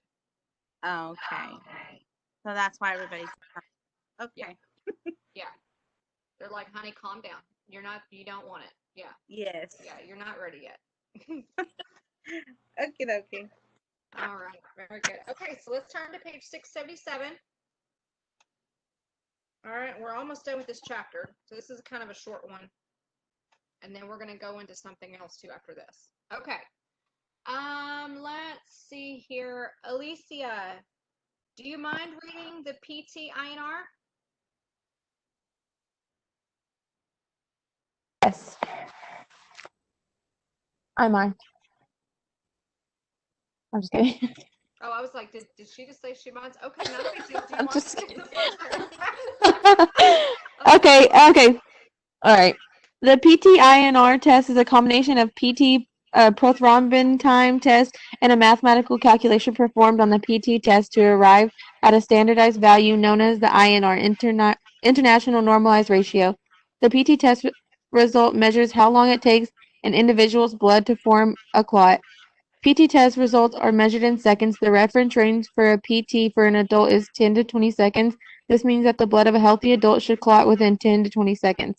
A variety of testing regions can be used to measure PT. Each of these regions work in a slightly different way to assess the clotting ability of the blood. Because of this, a PT result obtained when one region is used at a particular laboratory cannot be used or cannot be compared with a PT result that has been tested using a different region at another laboratory. To account for these differences, the coagulation analyzer running a PT test performs a mathematical calculation on the PT results to convert the results to a standardized ratio. The ratio, known as an INR, is obtained by comparing the patient's PT results with those of a normal control sample. The INR allows a patient's PT test results to be compared regardless of the test region or laboratory used to run the test. The PT INR result is expressed as a number, and because the value is a ratio, the result does not have a unit of measurement attached to it. A healthy individual with a normal clotting ability should have a PT/INR result that falls between 0.8 and 1.2. The higher the number, the longer it takes for the blood to clot. For example, an individual with a PT/INR of 3.0 would have a blood clot that takes would have a blood that takes longer to clot than an individual with a PT/INR of 1.0. The risk of spontaneous bleeding begins to rise dramatically as the INR reaches a level of 4.0 or higher. All right, very good. All right, so really quickly in the first paragraph, you're going to highlight the entire paragraph. In the third paragraph, I want you to highlight that a healthy individual with normal clotting ability should have a PT/INR result that falls between 0.8 and 1.2.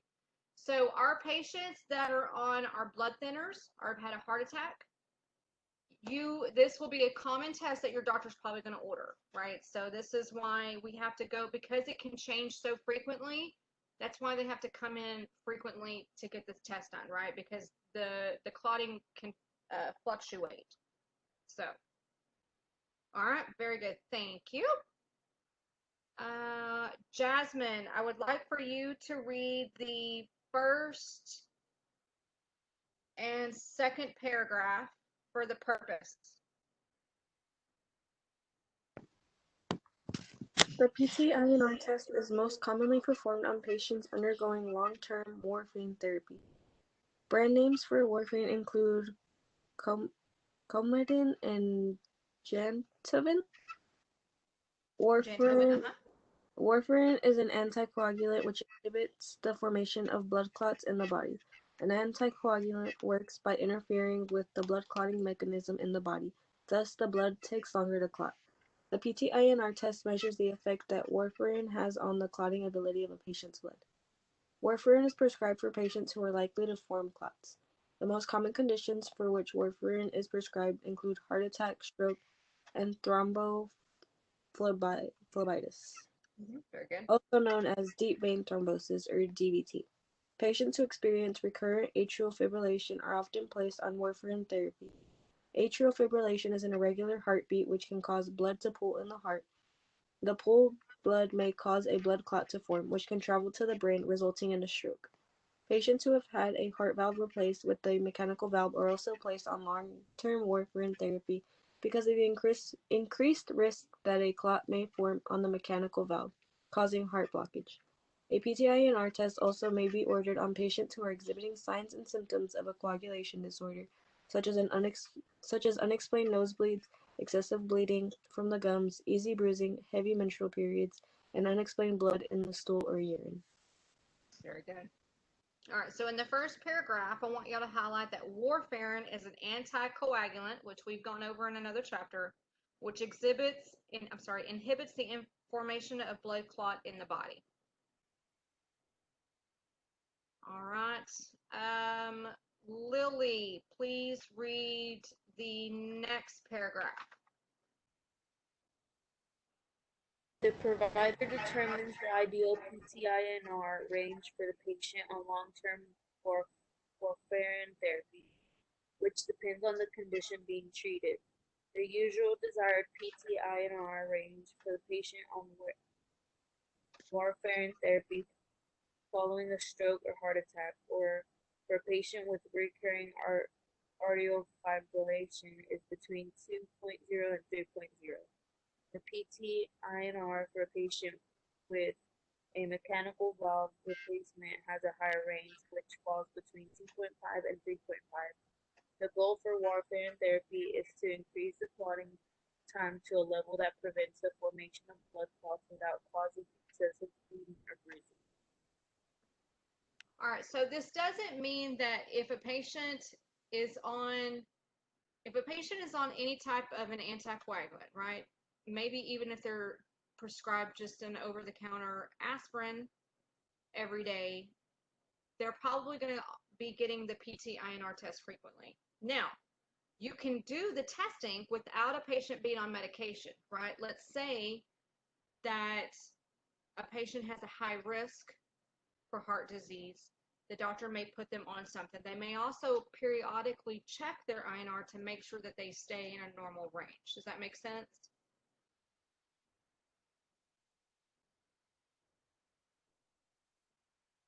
All right. Let's see here. Nancy, will you please read that last paragraph? Sure. To ensure that his patient remains in his or her ideal PT-INR range and thereby minimizes the complications of warfarin therapy, the patient must undergo periodic PT-INR testing. The frequency of testing depends on several factors, which include the stability of a patient's previous test results and the occurrence of conditions that may cause the test results to fall outside of the patient's desired range. When a patient is first placed on warfarin therapy, a PT-INR test is performed once or twice a week to assess the patient's response to the warfarin. Based on the PT-INR results, the dosage is adjusted so that the patient's results become stable and consistently fall within his or her ideal PT-INR range.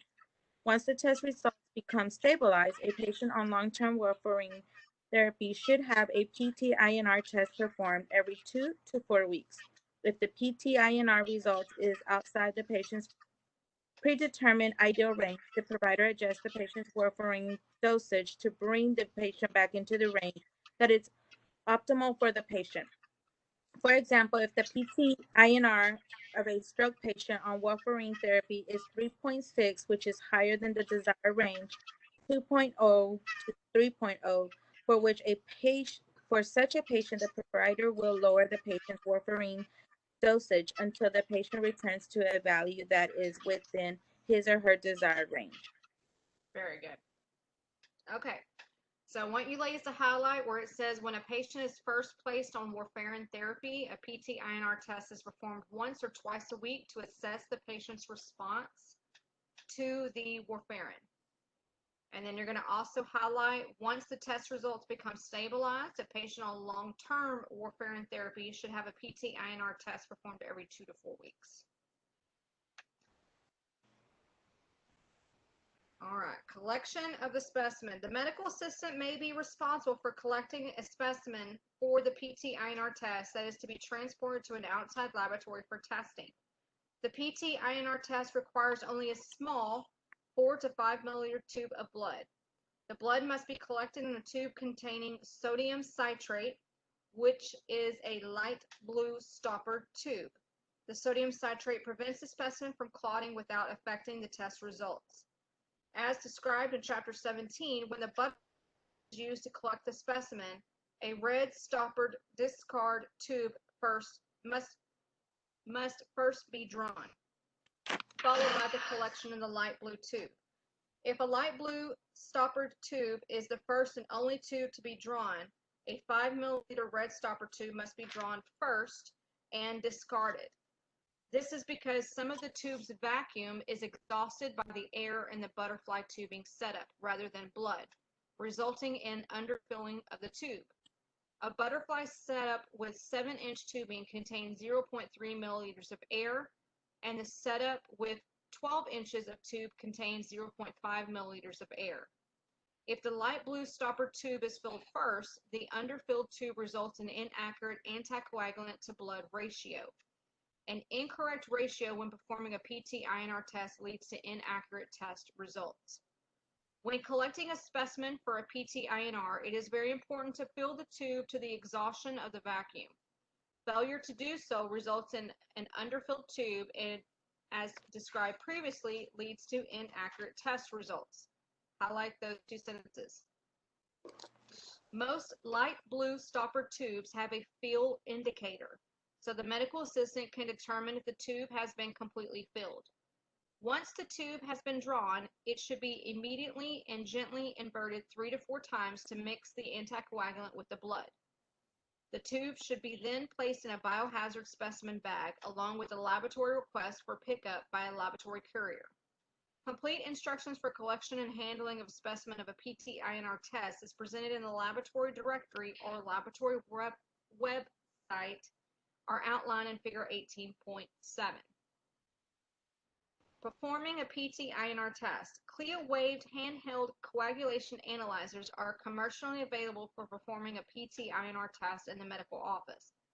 Brand names include Hemosensing Ratio 2 and Coagucheck System. One of the primary advantages of these coagulation analyzers is that they require only a finger puncture to perform the test rather than a venous blood specimen collected through a venipuncture. The manufacturer of each coagulation analyzer provides an operating manual and sometimes an instructional video with the instrument that includes information needed to perform quality control procedures, precautions to take when running the test, and information on storage and stability of the testing strips, collection of the specimen, and the procedure for testing the specimen. It is important that the medical assistant become completely familiar with all aspects of the coagulation analyzer used to perform a PT-INR test. Quality control procedures are of particular importance to ensure that the analyzer is functioning properly and that the test results are reliable and accurate. The medical assistant must follow the PT-INR procedure exactly as presented in the operating manual. The basic procedure for performing a PT-INR test involves placing a testing strip in the analyzer. A skin puncture is performed on a finger and a drop of the patient's blood is placed on the strip. After a countdown period in which the analyzer determines the PT test results and calculates the INR, the PT-INR results are displayed on the analyzer's LCD screen. The medical assistant should document the results in the patient's medical record, including the date and time, the name of the test, and the ratio value. PT-INR home testing. The health insurance company of a patient on long-term warfarin therapy may provide the patient with a coagulation analyzer to test his or her blood at home. Home testing provides the patient with the convenience of not having to make periodic visits to a laboratory or medical office to have a PT-INR test performed. In addition, the patient is able to test his or her blood without the laboratory order from the provider. This provides a distinct advantage because the patients are able to check their PT-INR immediately when conditions occur that might indicate a problem, such as nosebleeds, bleeding gums, and unexplained bruising. In these situations, treatment can be instituted immediately to prevent the problem from getting worse. Other factors that can affect the PT-INR results and can cause them to be outside the patient's ideal range include change in diet, use of a prescription or over-the-counter medications that interact with warfarin, vitamins and herbal preparations, and change in the level of exercise, illness, smoking, and alcohol consumption. It is important that the patient keep his or her provider informed of any factors that may alter the body's response to warfarin. All right, and then on page 679, figure 18.7, this is another example of what it will look like in your laboratory directory, or if you go to a laboratory directory website, right? It tells you the CPT code, which tells us what is CPT for.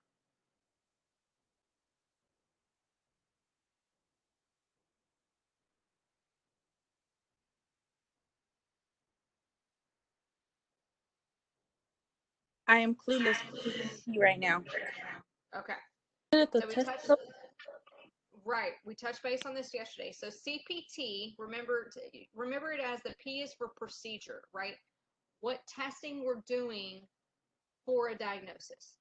So CPT is our procedural testing codes. Your ICD-10 codes are our diagnosis codes. Okay? So the laboratory director gives you your CPT code, which is the code for the test you're doing, the type of specimen, how much of the specimen we need, the collection supplies. So see, here's where it says your light blue stopper tube, the technique, if there's anything that the patient needs to do prior to the testing, how to handle the specimen, what would happen if there's a rejection, some of the causes, the reference range, the use, the limitations, and the methodology.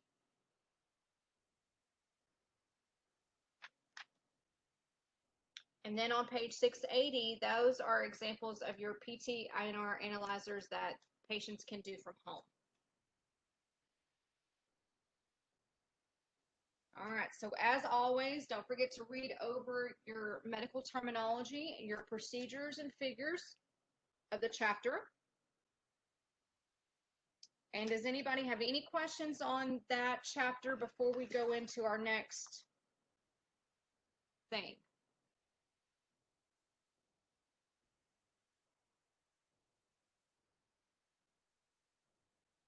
I don't think so. All right, so I want everyone to look in their binder under their admin tab.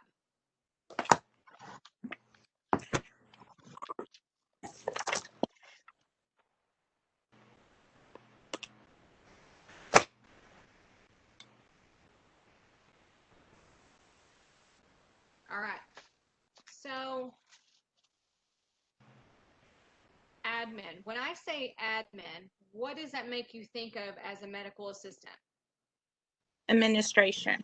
Yes. What does that entail that you might be doing? Like paperwork, coding. Yeah. What else? Handling money. Yes. Because I What wish I else? had this $148,000 right now in my account. Honey, you and me both. All right. What else could you be doing? Contacting insurance providers. Billing. Yes. Yep. Checking in and checking patients in and out. So maybe you're collecting copays, scheduling appointments, answering phones, Yes. maybe faxing, scanning, emailing, getting records from other facilities. Which reminds me, Mm-hmm. when you do your extern, do they normally always just put you in the back, or do you sometimes also do the front? Yeah, sometimes you'll do a front. You may not necessarily do the back. Now, what I tell all my students, when you're on your extern, let's say that they have you only doing COVID-19 testing, do it. Do it to the best of your ability and just own it, right? If they put you at a front desk position, same thing.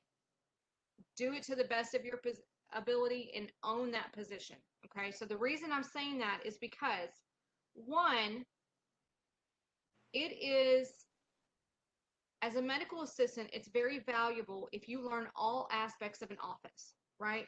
So it doesn't matter whether you're starting in the back or you're starting in the front or you're only doing one starting out, okay?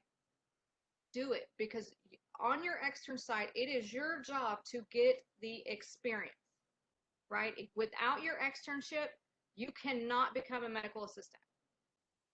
So no matter what your office has you doing, do it, okay? If there are opportunities for you to learn other aspects of the office, do it. The more cross-trained you can be, the more of an asset you are to a company. And the more skills you can add to your resume. Now, sometimes, well, no, I say that all the time. If we place you at an extern site, that is because there is job opportunity available for you there. Now, you may have other students there with you. It's rare, but sometimes we do that because there's more than one position available, right? So if you're just working in the back, take it on like it's a blessing, right? Like, be blessed that you are in the back. be blessed that you're in the front, right? Because you need to get the experience. Without the experience, you can't complete the program.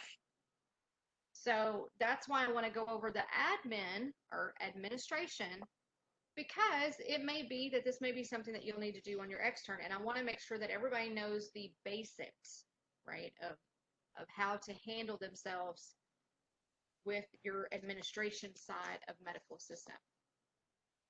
All right, any questions on that? No. All right, very good. So if I am a patient and I am calling your office, how do you pick up and answer the phone? Thank you for calling Dr. How may I assist you today? Yeah, very good. Very good. Any other ways we can answer our phone? They usually, when I call, it's like, thank you for calling Dr. Saki. Can you hold, please? Yes, very good. So thank you for calling Dr. Such and Such office. I'm Leisha. How can I help you today? Right? You're very professional. You're very polite. Now, if you have to put a patient on hold, what do you do?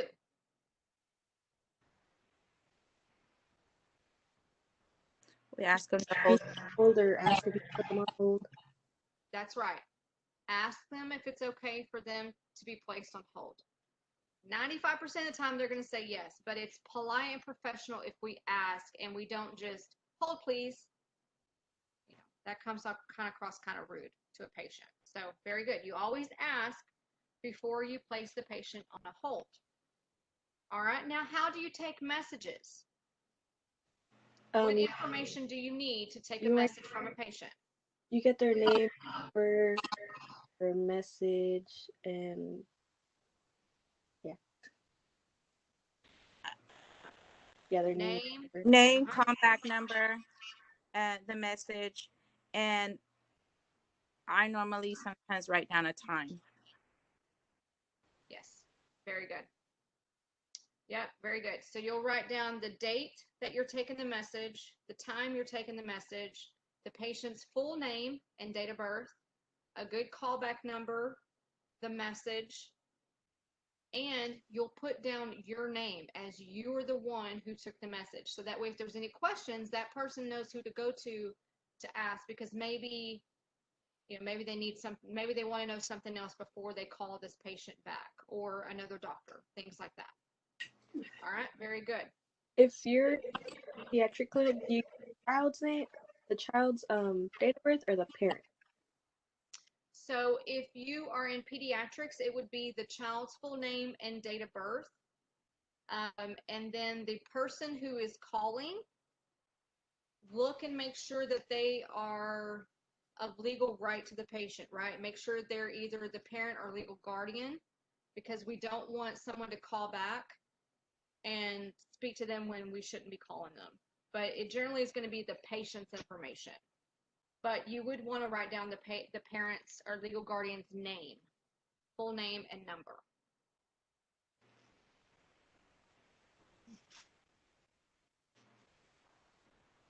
All right, any other questions on that?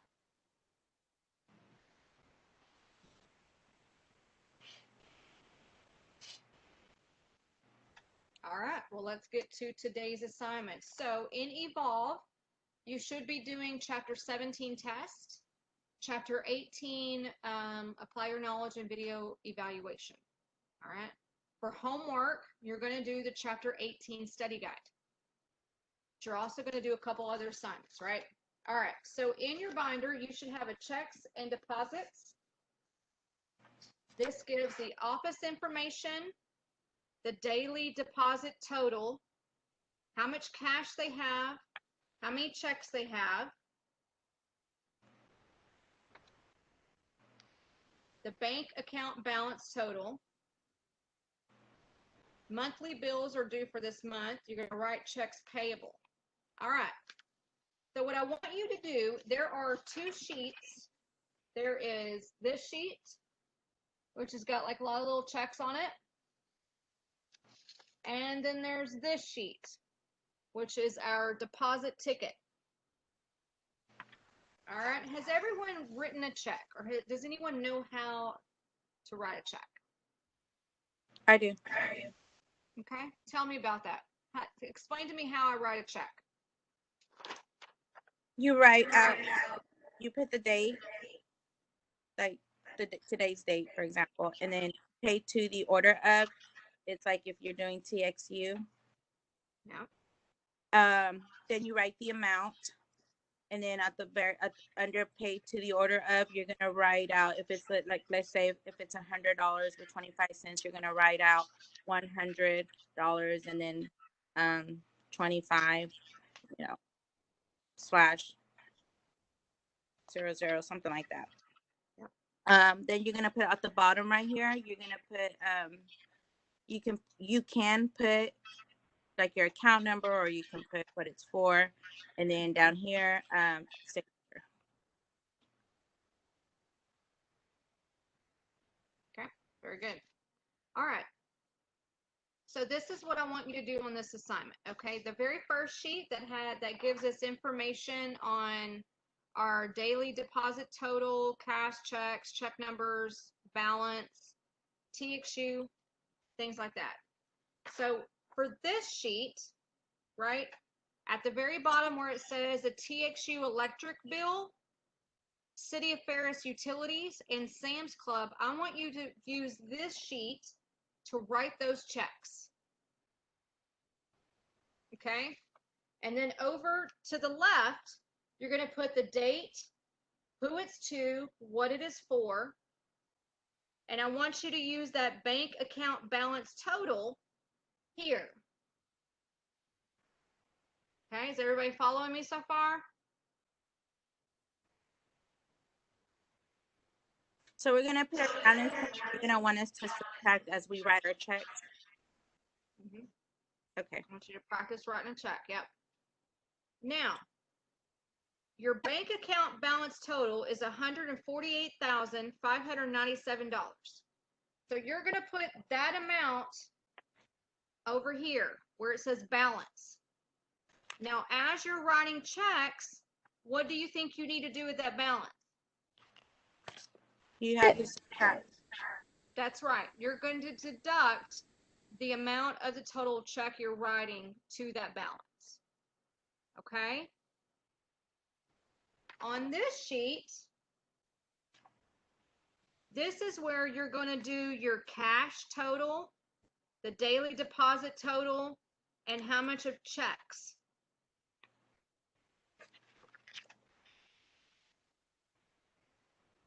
And then you're going to total it. Okay? Any questions on that part?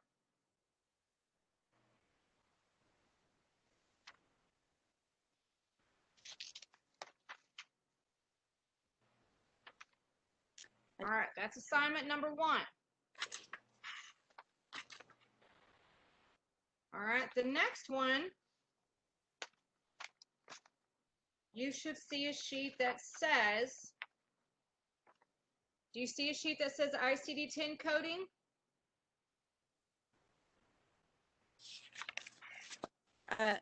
Insurance quiz. No. Oh, ICD. Yeah. Okay. I want you to use your internet resources and provide me with the ICD-10 codes for these diagnoses, right? So, tubal pregnancy. I'm going to give y'all that one. O for octopus, 00.1. That is the ICD-10 code for tubal pregnancy.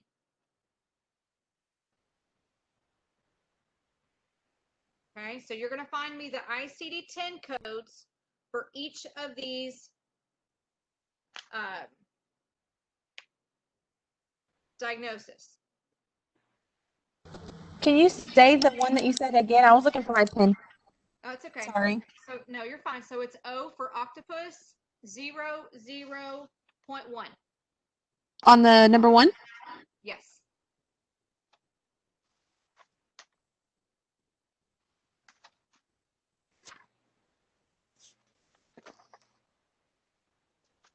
Oh, for Now, Octopus 00.1? yes. Okay. Yep, very good. Once you've done this,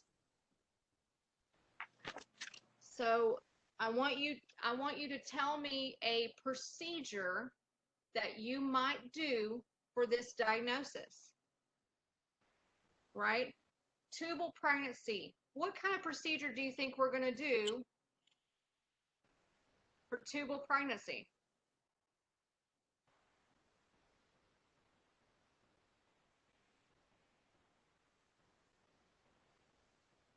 You mean like to draw blood to Okay? Blood work.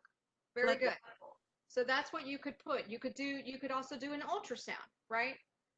So for every diagnosis on this sheet, I want you to give me at least one procedure that you think we would do for this diagnosis. Right? So number 9 is a routine infant or child health check. What kind of procedure do you think we might do there? A checkup? Like Yeah, but be more detailed. What kind of procedures would we do for a well child? Like height and weight. Yeah, go a little further. immunizations? There you go. Immunizations. More than likely, we're probably going to do something. So you could put that as your a CPT. I don't expect you to provide me with the CPT code. I just want you to tell me a common procedural test that you might do for that diagnosis. Okay, does that make sense? Okay. All right, so that's the second assignment.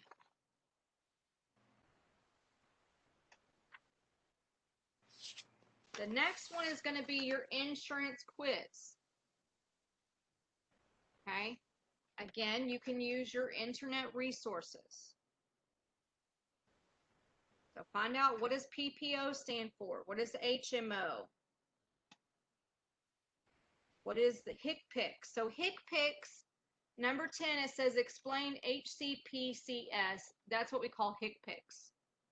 Okay. What is a deductible? What is Medicare insurance? What is Medicaid? So that's the third assignment.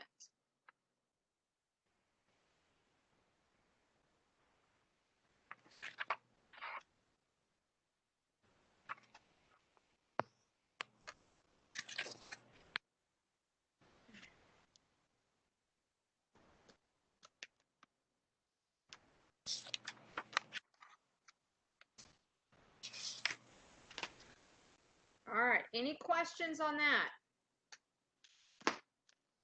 No. Okay. So you're going to do chapter 17 test, chapter 18 evolve assignments, and then you should be sending me a total of 3 worksheet assignments, right? We've got our checks and deposits.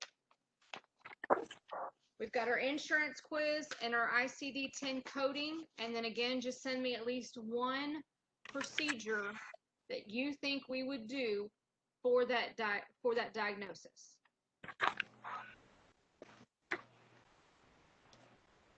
And the reason I'm having you do that is because I want you guys to get in the habit of thinking ahead, right? If my patient is experiencing frequent urination, what do you think I can go ahead and do before the doctor ever comes into the room? I'm sorry, what'd you say? If a patient is coming in the office with urine frequency, what is something that I can go ahead and do before I even bring the provider in the room? Collect the specimen. That's right. So I want you guys to get in the habit of thinking ahead, right?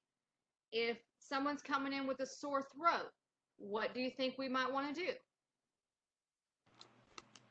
A strep test? Yeah, strep test, a culture, yeah, something. So this is going to kind of help you start thinking, start kind of thinking outside the box a little bit. Plus, understanding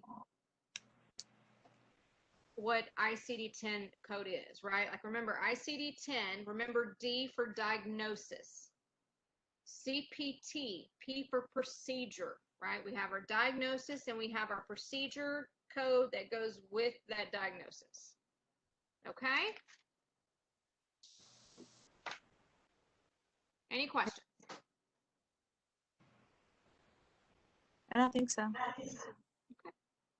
All right, well, very good. I'm going to be sending out an email here in a moment for those that I have not received assignments on. If your name is on that email, you have till midnight tonight to send me that assignment. For some reason, I've got some that are not turning in assignments, so I just want to make sure that everybody knows maybe what they're missing. So I'll send that out in a moment. I've already talked to a couple of you, and that's fine. But we'll get that, and then don't forget, if you've not already sent me your draw assignment from yesterday, I'll need that as well, and I'll include that on the email. Alrighty. Okay. All right, ladies. Well, have a fantastic Wednesday. And if y'all need anything or have any questions, you let me know, okay? All right, thanks. You're welcome.